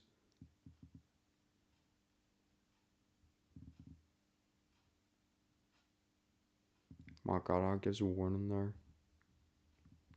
I think it may have been elbows to the back of the head. I don't know.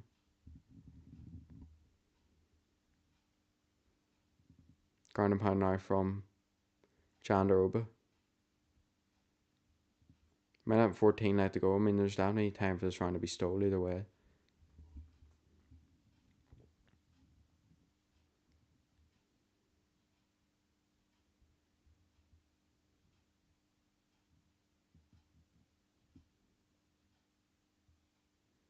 Darren tries to work her way back up, but it did give Jandaroba the opening, which she took to get further in, and she's going for that arm triangle. She might be able to get it here. She's on the wrong side though, so yeah, she's out of it. But she had the arm locked up with the neck, just on the wrong side, and Mackenzie Darren does get her arm out of there.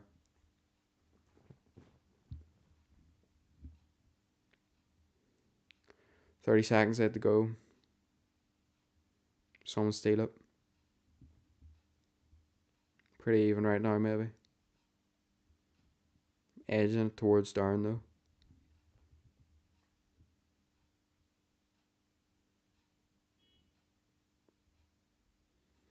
Okay, now we're guard fighting. That's funny. This isn't jiu-jitsu, kid. Get up. Yep, there we go. Bit of swelling below the eye for Jandaroba, who notices it there. Jandaroba stands up, but Darren just sits in guard, like a TikTok meme of jiu-jitsu.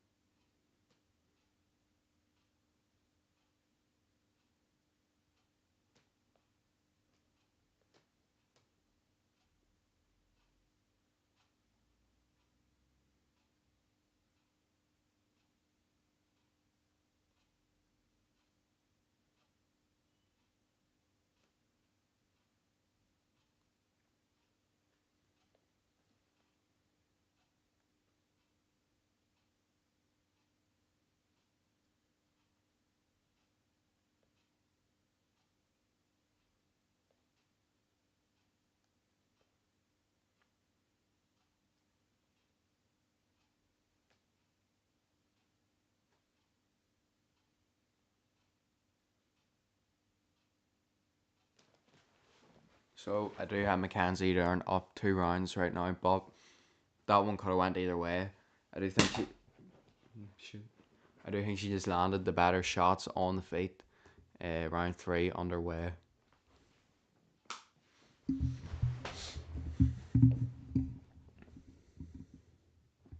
Nice striking though. I mean, this has been a good fight. Definitely way better than the Almeida Volkov fight. Like, oh, slip slash knockdown maybe there for Jandaroba puts Darn down. Maybe she slipped, kind of hit her and looked like slip maybe at the same time, who knows. Darren's trying to build her way back up, but Jandaroba's in her guard here. Brutal ground and pound from the bottom from Darren this whole fight. Just elbows, hammer fists, the whole lot. Kicks Jandaroba off. I mean, Jandaroba definitely has no problem with his foot being on the feet instead of trying to progress on the ground. So it's interesting.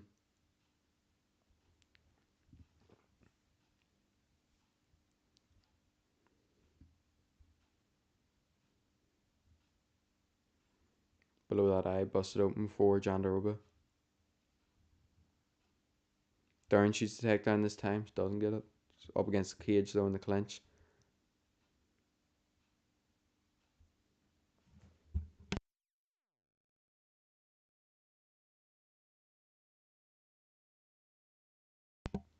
Elbows the side of the head for Jandaroba. Darren going for the single leg. Breaks it off though.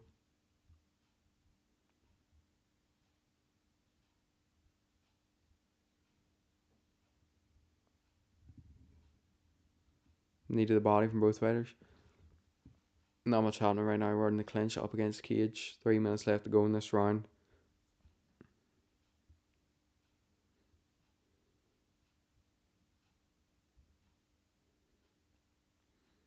Just a bit more activity needed from Jandaroba.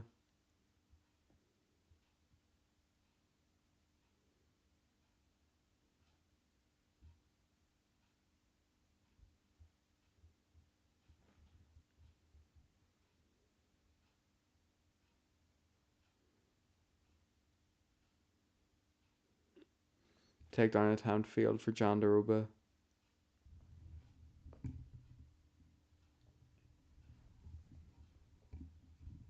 Mackenzie Dern's round again so far.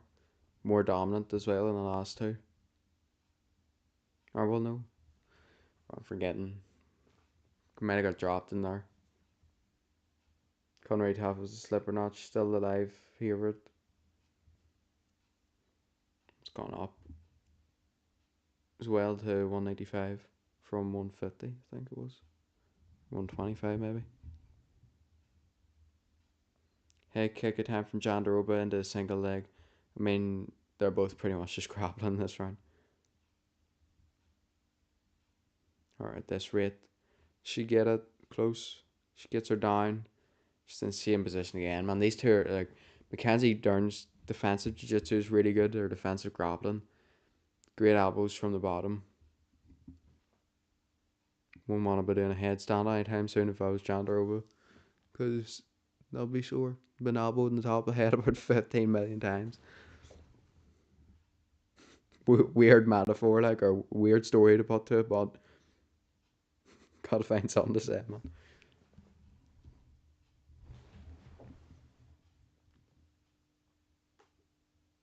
Straight cap.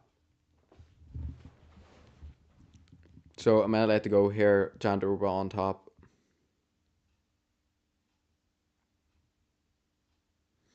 And actually in the guard of Mackenzie Dern this time, but Darn, I mean, they're up against the cage again, so there's not really much of a position that Jandaroba can work to. Why am I getting a shot of the judges? Why is that in there? Okay, as a way to literally, I mean, it just cut that camera angle of some randomers at ringside. Cut him in the judges, so Darn is elbowing like mental from the bottom.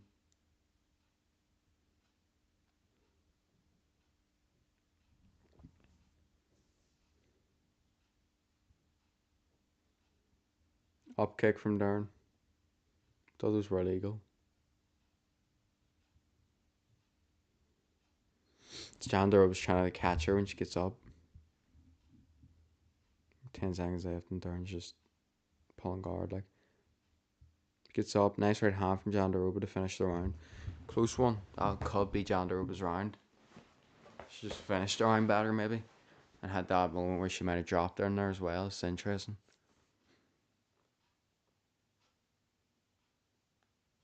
But yeah.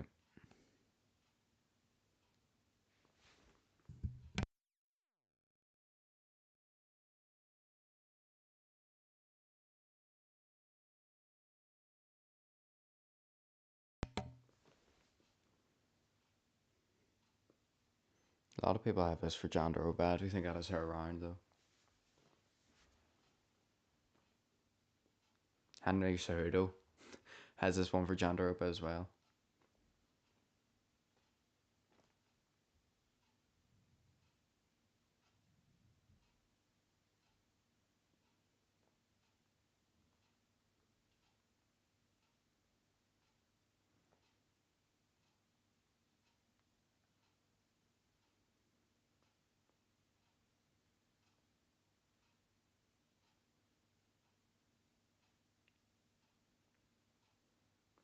And we're getting ready for championship rounds to start.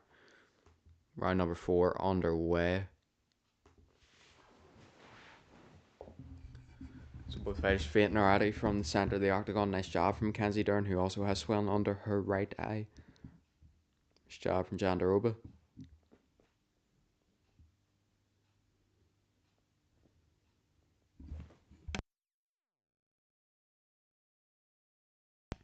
Nice hook there from Jandaroba as well as Mackenzie Dern comes in with that blitz, as I called it.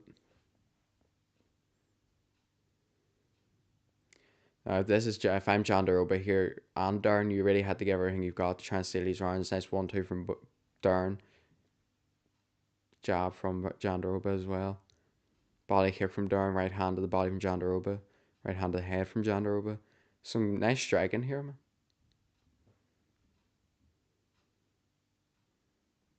I forgot what that is.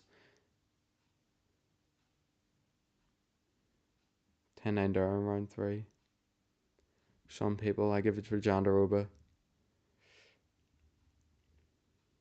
But I do have Durham up 29-28 either way going into this 4th round.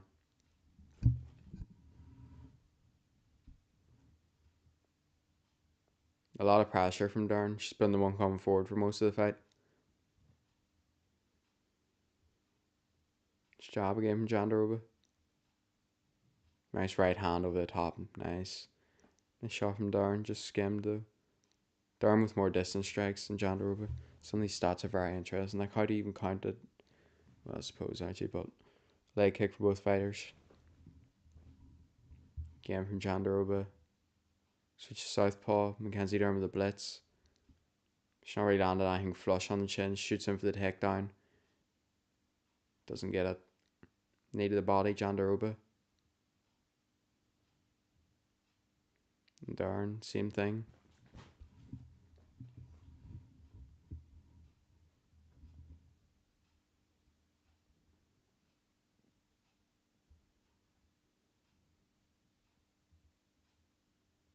Both fighters working up against cage here in the clinch. 2.5 minutes left to go in round 4. And they separate back to the centre of the octagon. Come on. 6 out of 6. 100% takedown defense for Verna Jandaroba. I would say she's had the better grappling of the two. She's been able to implement her takedowns more than Dern. But Dern has probably had the better striking. Although that one's been closer. Nice hook from Jandaroba. And she's hands down slipping the shots of Dern, who lands a nice right hand. Jandaroba acknowledges it with a smile. See, they're both doing that. Dern has pretty much beat her to the punch every time, where they put their heads off centre line and throw their backhands, and Dern's landing so far. Single leg for Jandaroba, defended though. Nice jab from Dern. 2 misses. Nice hook though, double hook for Jandaroba.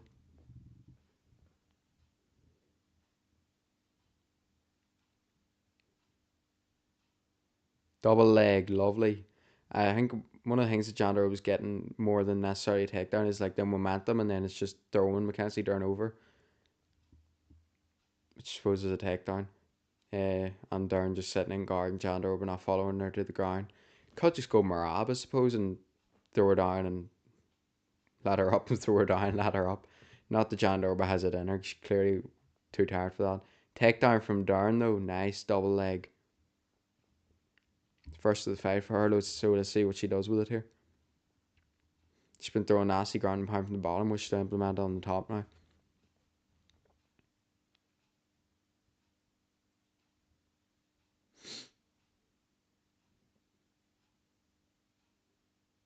Working our way into side control at the moment. Half guard. Trying to get into mount. This isn't going to end well for Jandaroba if she gets mount though.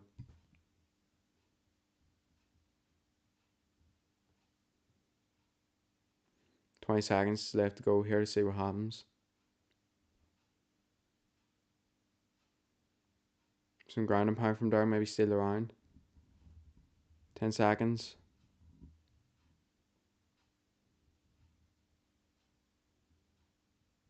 That round finish. So Mackenzie Dern ends that round on top. Wasn't able to do a lot of damage though. It's interesting. Now, I mean, these rounds are really, really close in there.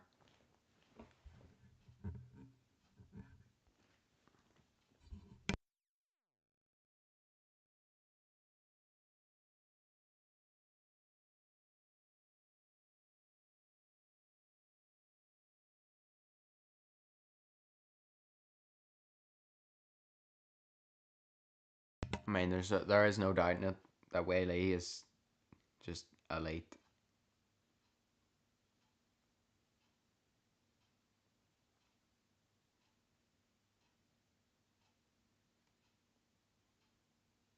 What are we saying here?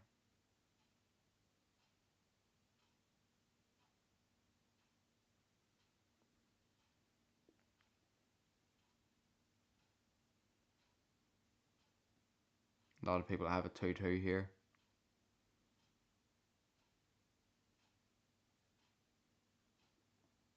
I think that's Dern's round. Mate. Round 5 underway, the 5th and final round of this championship fight. Let's go, see what happens here. This could be up for grabs, so interesting.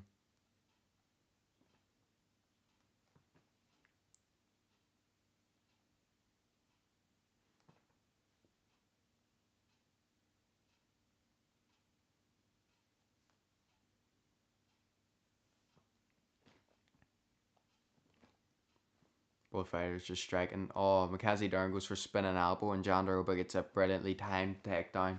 But it's kind of just the same position as usual, where she's stuck in this sitting up position with Dern, who's going to throw lethal ground and pound here. This could be huge if Jandaroba could turn this into control time for her. Nope, Dern gets up. Of course she does. Jandaroba shoots it in again. Does she get it close? But doesn't. Now they're in the clinch up against the cage.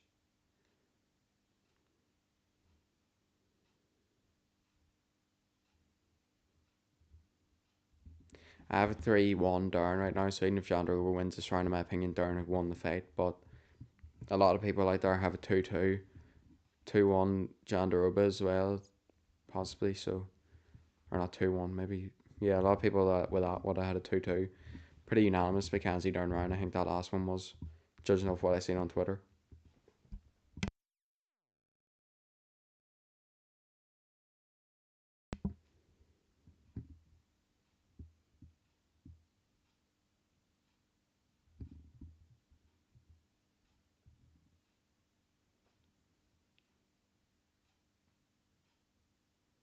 New body. I mean, they're both just working up against the cage here. And now we're back in the centre of the octagon. 3 minutes left to go in this 5th and final championship round. Up for grabs potentially. Nice jab from Dern.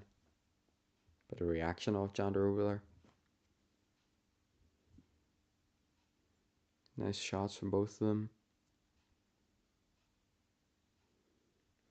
See, Jandaroba would probably be able to get a better position with her takedowns if she had better level changes off her striking. Brilliant time takedown again there. Kenzie Dern's trying to jump into some submission. Doesn't get it though. Jandaroba gets into the guard. Mackenzie Dern's trying to throw up a triangle. She's going to get it. Try to get the armbar there, but she doesn't get it. Elbows at the bottom now from Dern. Dern's way better on the ground here. Just overall with her striking as well. Could Jandaroba pull it off? Still for grabs. Someone could get a finish here. Don't know, it's not guaranteed for anyone so far. Brilliant elbows off the back though from Dern.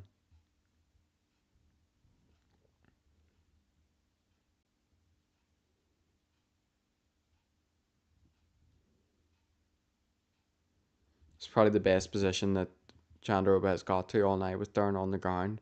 You know she's getting the head elbowed off her.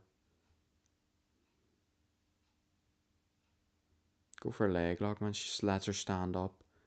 Tries to hit her when she gets up. Bro, get up. Mackenzie Dern throwing oblique kicks from the flipping guard by herself on the ground, like.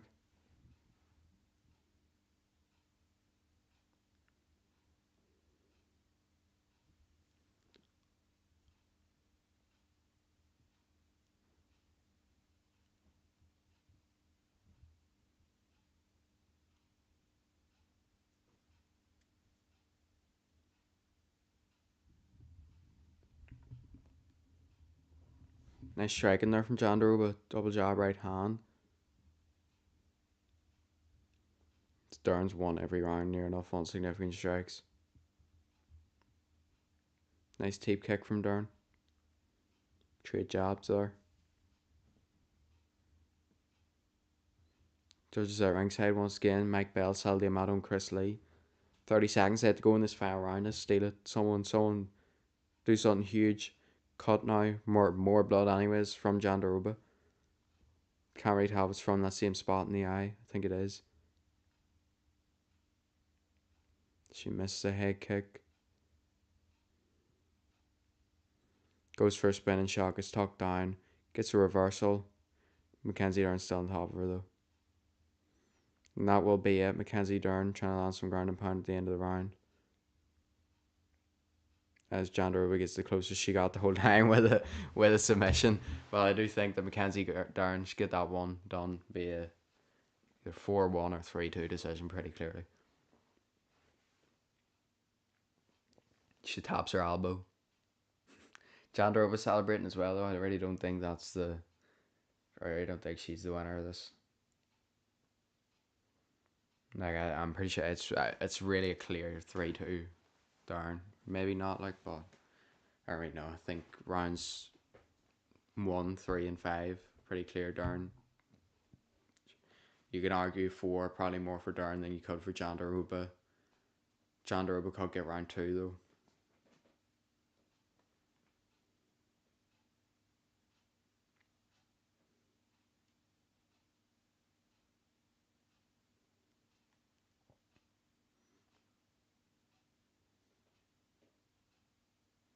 Mackenzie Dern implemented the Diego Lopez strat. John Silva getting flashbacks at ringside from those elbows from the bottom position on the ground.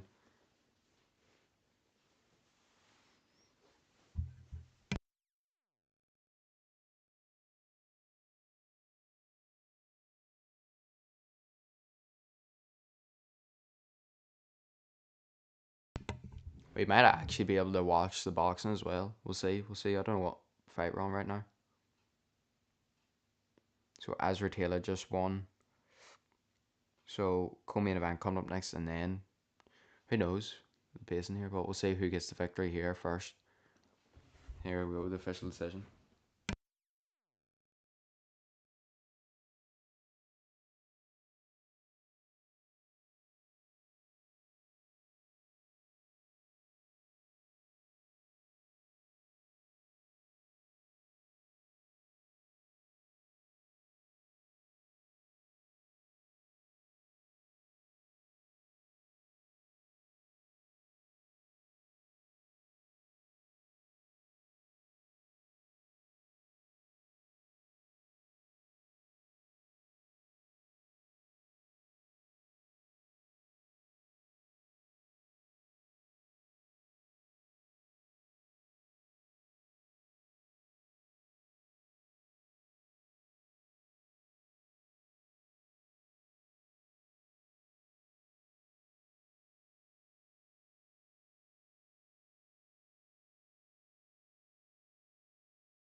So, well deserved victory for Mackenzie Dern. Pretty wholesome post fight interview as well. Very happy, as you would be. Best fighter in the world at your weight. And yeah, fair play. Be interested to see how things play out now at that weight. Maybe the Shevchenko fight I think happens, and then maybe if Whaley loses, she'll come back down, challenge for a belt again. Who knows? She's definitely there. I mean, if she does decide to do that again, it's definitely hers to get a shot at. But for now, and the new, well deserved, Mackenzie Dern gets the victory over Verna Jandaroba in their rematch. 48-47 on two of the judges' scorecards, and 49-46 as we see Chris Eubank Jr. in the crowd. 3 weeks' time. Antonio Nogueira in there as well. Tom Aspinall, shadowboxing. Here we go. This is what we've all been waiting for. Largest significant strike differential in UFC history. So I mean that stat confused me there. Bernie Volkov wasn't a group big fan. Cyril Gane shadowboxing as well. Fourth highest significant strike accuracy in UFC heavyweight history. 61.3%. I have Aspinall. We'll see what happens coming up next.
So I'm not very happy Alexander Volkov with the way he got fought earlier on, or the way he got fought against earlier on by Jalen Almeida.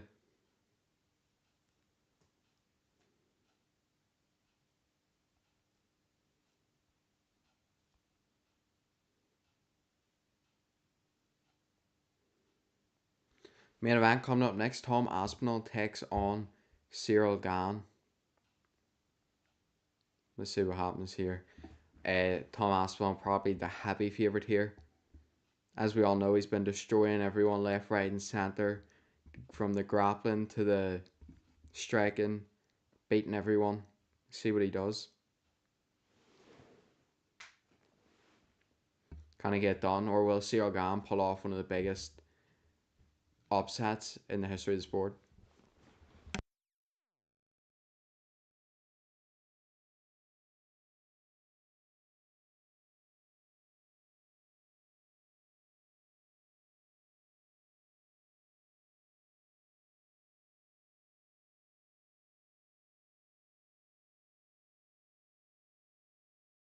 So, playing the trailer right now, in my opinion, I just do think the speed and the power of Tom Aspinall is a real difference here.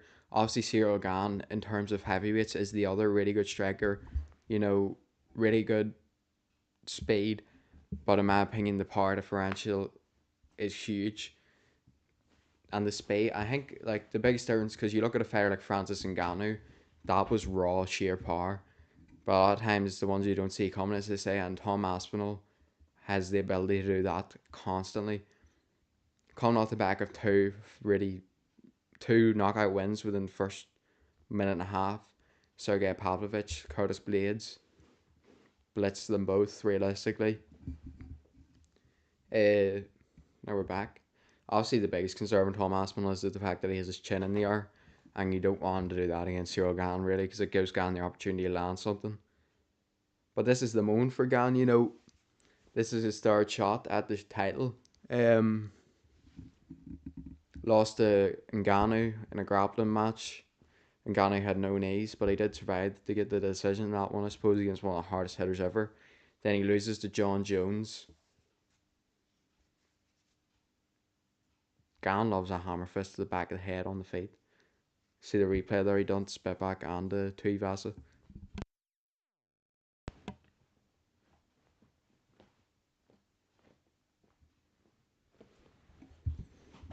Without a doubt. Gane says. Be interesting to see what happens here. But I pray that Tom Aspinall wins. And I said this in my prediction video.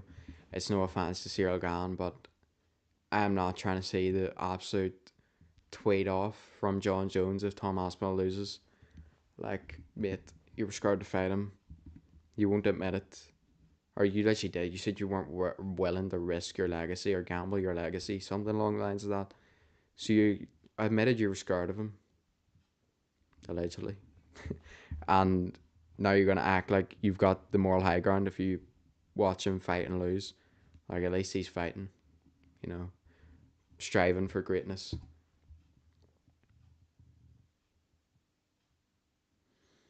Obviously, the quickest average fight time in the UFC for Tom Aspinall.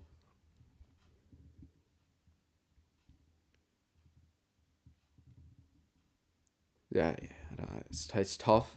But for Ciel Gane, Tom Aspinall, hard hitting, lightning quick striker on the feet, but then on the ground also Brazilian Jiu Jitsu black belt, has the ability to pause submissions, and you see that in his fight against Volkov, head movement takedown submission, Arlovsky takedown submission.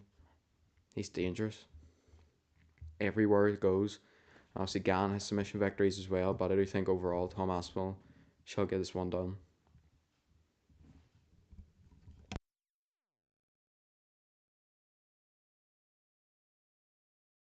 Someone is making their way to the octagon right now, I think.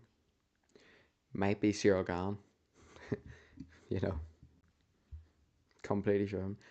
So we have seen the custom shorts of Tom Aspinall this week. You know, I don't really know what the consensus has been on them. But obviously fighters like Merab and Pantoja, pretty much Taporia as well. Holloway's are nice. Adesanya's at the time, obviously, but he got beat. So kinda, if you go undefeated in your shorts, kind of creates an image. But if you lose twice in them, it's like, oh, bit rough.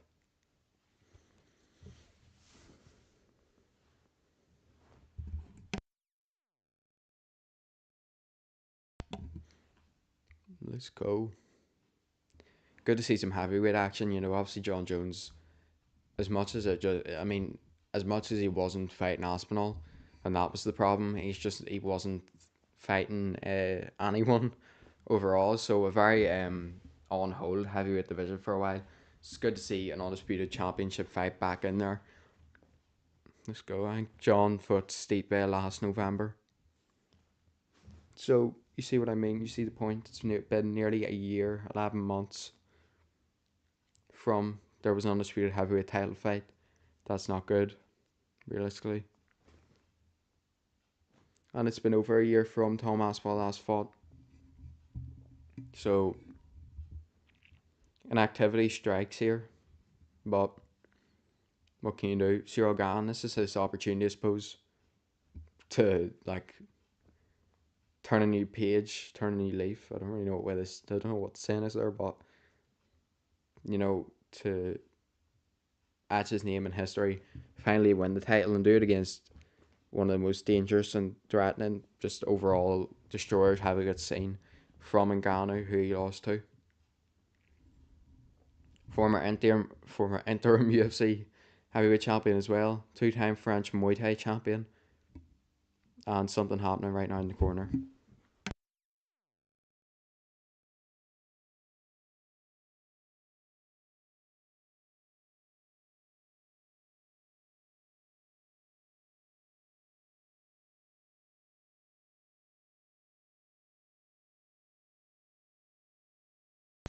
So Cyril Gane forgets to put his cup on, and now they have to do that in the octagon whenever Tom Aspinall's walking out. DC says distraction already for Gane, not a good start.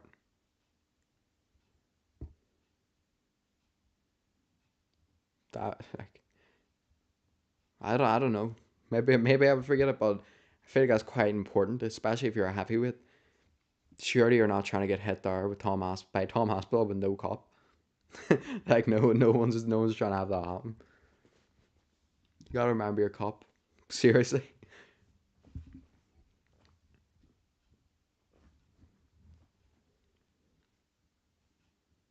Full blackout for Tom Aspinall as the arena lights up gold. Better give this guy the greatest walkout of all time after what he's been put through. All gold for the undisputed champion Tom Aspinall.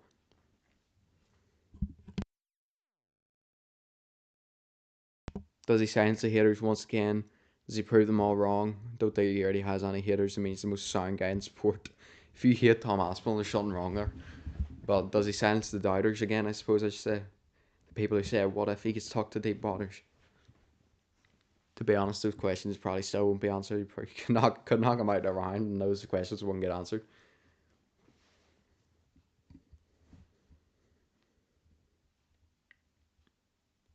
They should do maybe custom. I'll be a bit after. Like I suppose it's their way of still holding something on the fight kit, but maybe they should just do like custom shirts that match the shorts.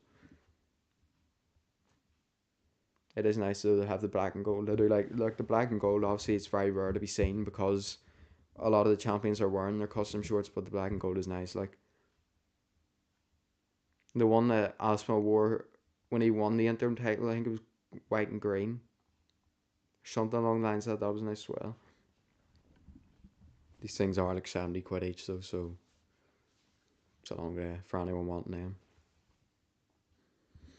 One out of three British champions in UFC history. I think he is the only British born UFC champion in history. I think Leon Edwards was born in Jamaica. Michael Bisping might have been born in Cyprus. So, pretty good start there for Tom Aspinall.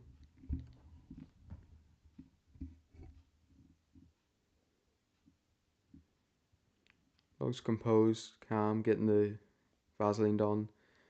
Finished all 15 wins, 12 by knockout, shortest average fight time in the UFC history at 2 minutes and 2 seconds, and obviously, of course, UFC heavyweight champion of the world. Come on, we're getting hyped for it now.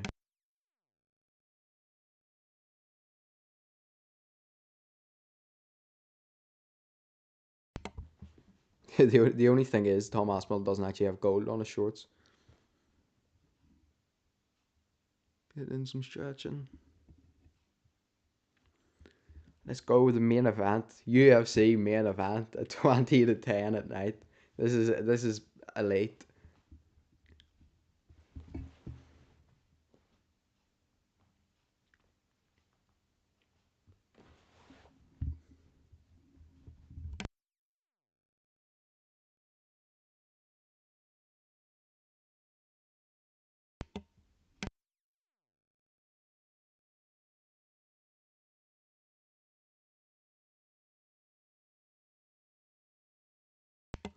So, ring introductions happening right now.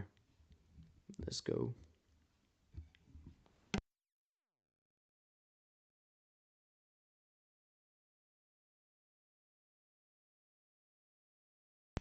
To the tape, 32 versus 35, 1 inch height advantage for Tom Aspinall at 6'5".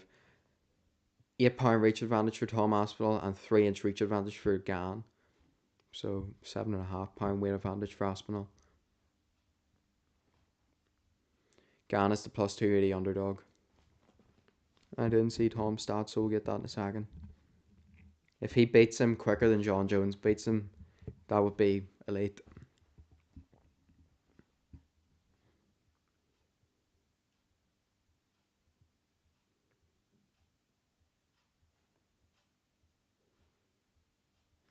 Judges at ringside for this one, doesn't matter, that went away in 2 seconds. Jason Herzog is the referee.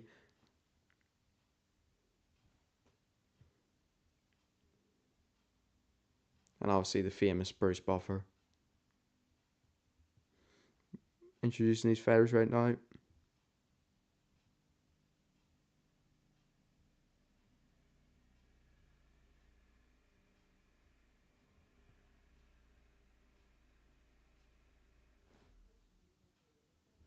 Okay. Right, these ring introductions are happening. I'll be back in a second.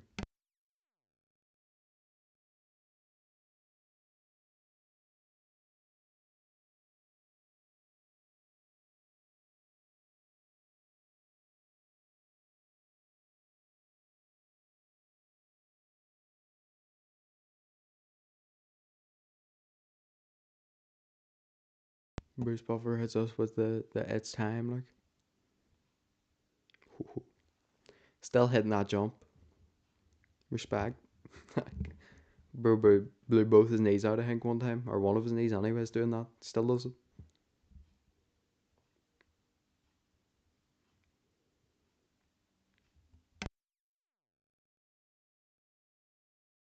So, the challenger, Gane, number one, ranked in the heavyweight division, 13 and 2, 6 foot 4, 247.5 pounds, fighting out Paris Francis, plus 280 underdog here for your main event this evening.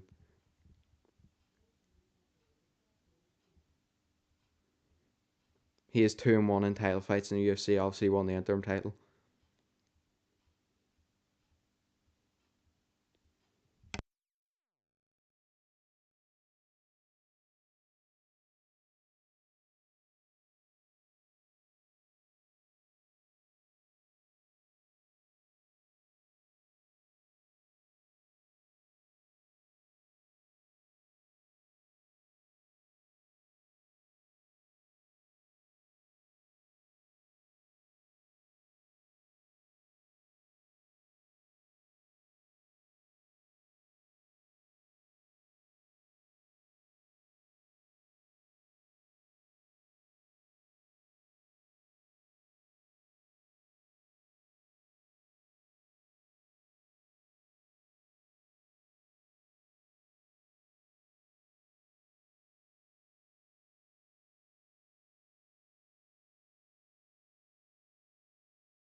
Right.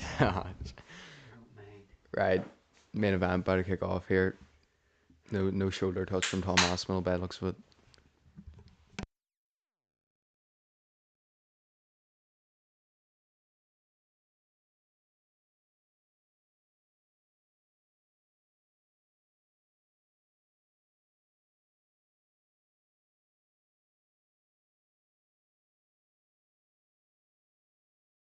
Alright, round one underway here.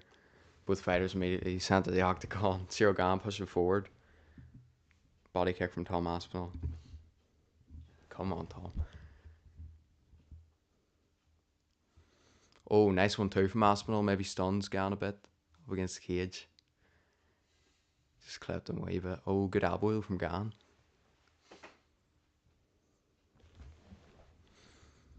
Gane is on the back foot striking at the moment. Like thought. Oh, head kick from Aspinall. Hook as well.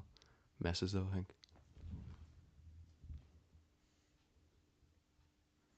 Needed a body from Aspinall. Nice.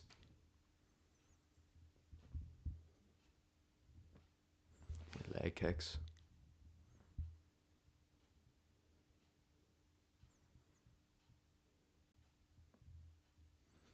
Gane trying to get his way in at the moment. Reactionary on those feints, so. Bleeding from the nose, I think, for Tom Aspinall, who Gane defends first takedown attempt. Oh, no, he's not bleeding.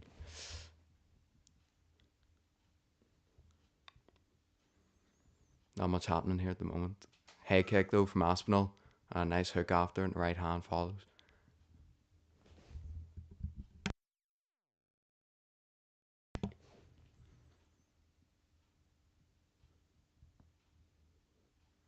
Jab to the body from Gane. And again, Aspinall's going for that head kick a lot.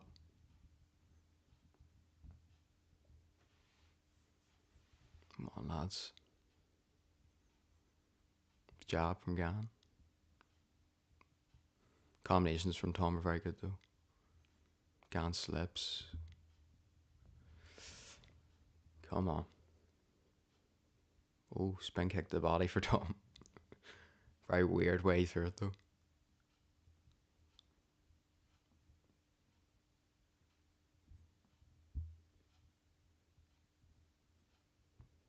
Come on.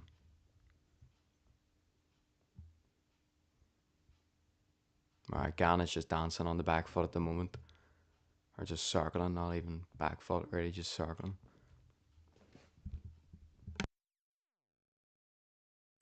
Oh, nice right hand from Aspinall.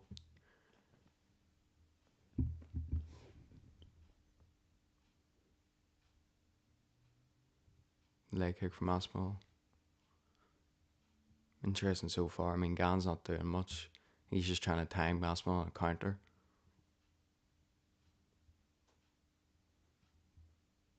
Circling, like. Love to see some wrestling implemented from Aspinall here.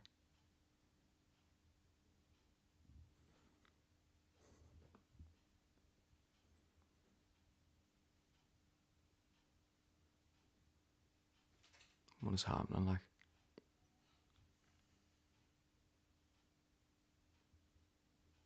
A lot of feints from both fighters, but not much landing. Jab from Gane. Leg kick. Shoot in plays Aspinall, man. See, Aspinall's just following him and Gane's just circling. And both have their hands down. What is that? Tom Aspinall just faked a spinning shot and then stood there with his hands down. Like, it's not the play. Oh, nice shots from both of them. Blood from the nose of Aspinall. Nice jab again. Tom Aspinall needs to do some wrestling here, like. Try and get that jiu-jitsu game in.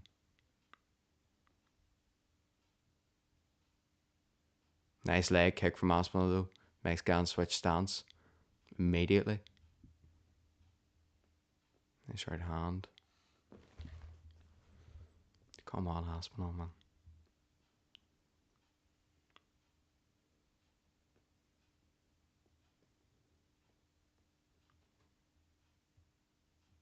Oh, Gane stuns him there, but a bit unbalanced. Finger in the eye from Gane, you love to see it. Flipping donut.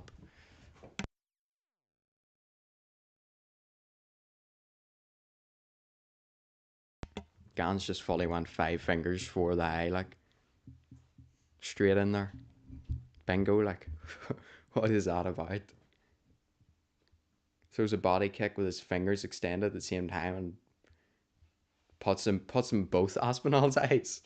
What is this camera angle? Like, he's just poked him in both eyes. 5 minutes here for Tom Aspinall.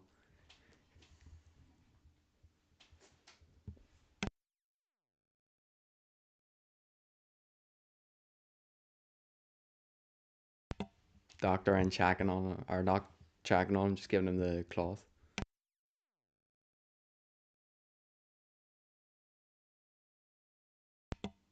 Clear his eyes at the moment.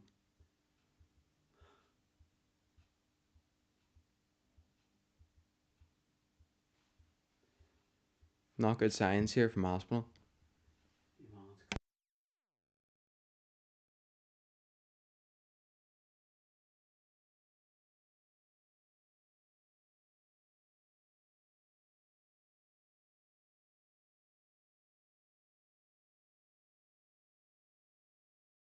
Aspinall struggling to see here. This is not good. This is not good at all.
I don't know what is happening here. This is not looking well for Tom Aspinall in the slightest.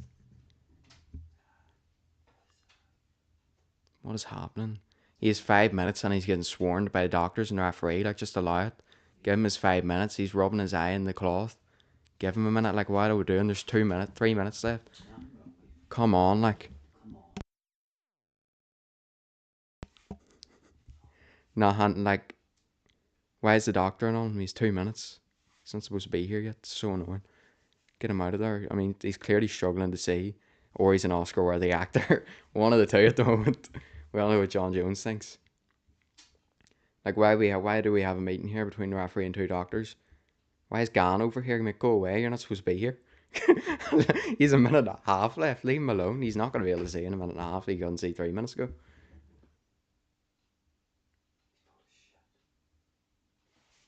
He's a minute and a half. He doesn't want it over.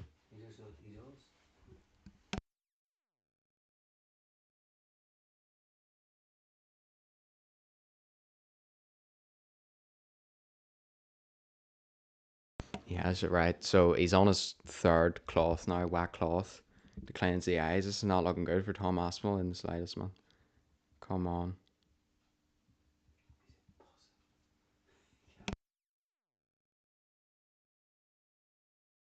It's over. The fight's over. What? The fight's over. Tom Aspinall can't see.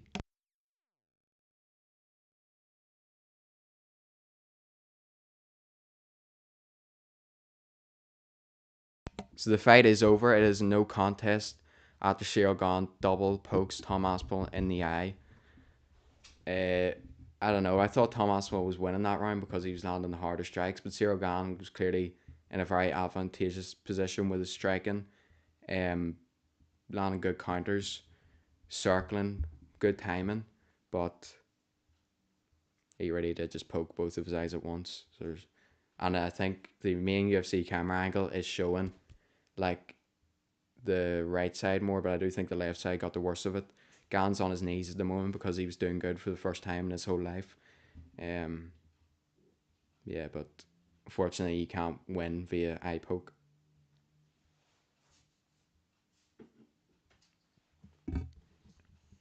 It was an eye poke.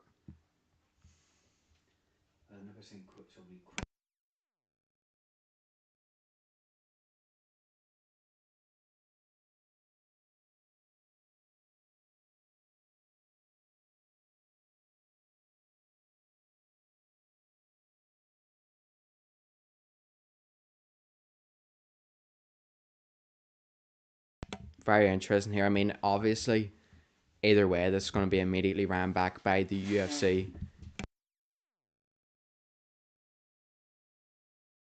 Yeah, I love it. Yes, this will be immediately ran back. I mean, there's no doubt that no one is really the clear contender. They're not going to feed him Volkov on a plate after he's already beat him. Gane's clearly done better than everyone else. First one to make Aspinall bleed, who's trying to leave the octagon already. No official decision yet. I don't know what's happening.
right? So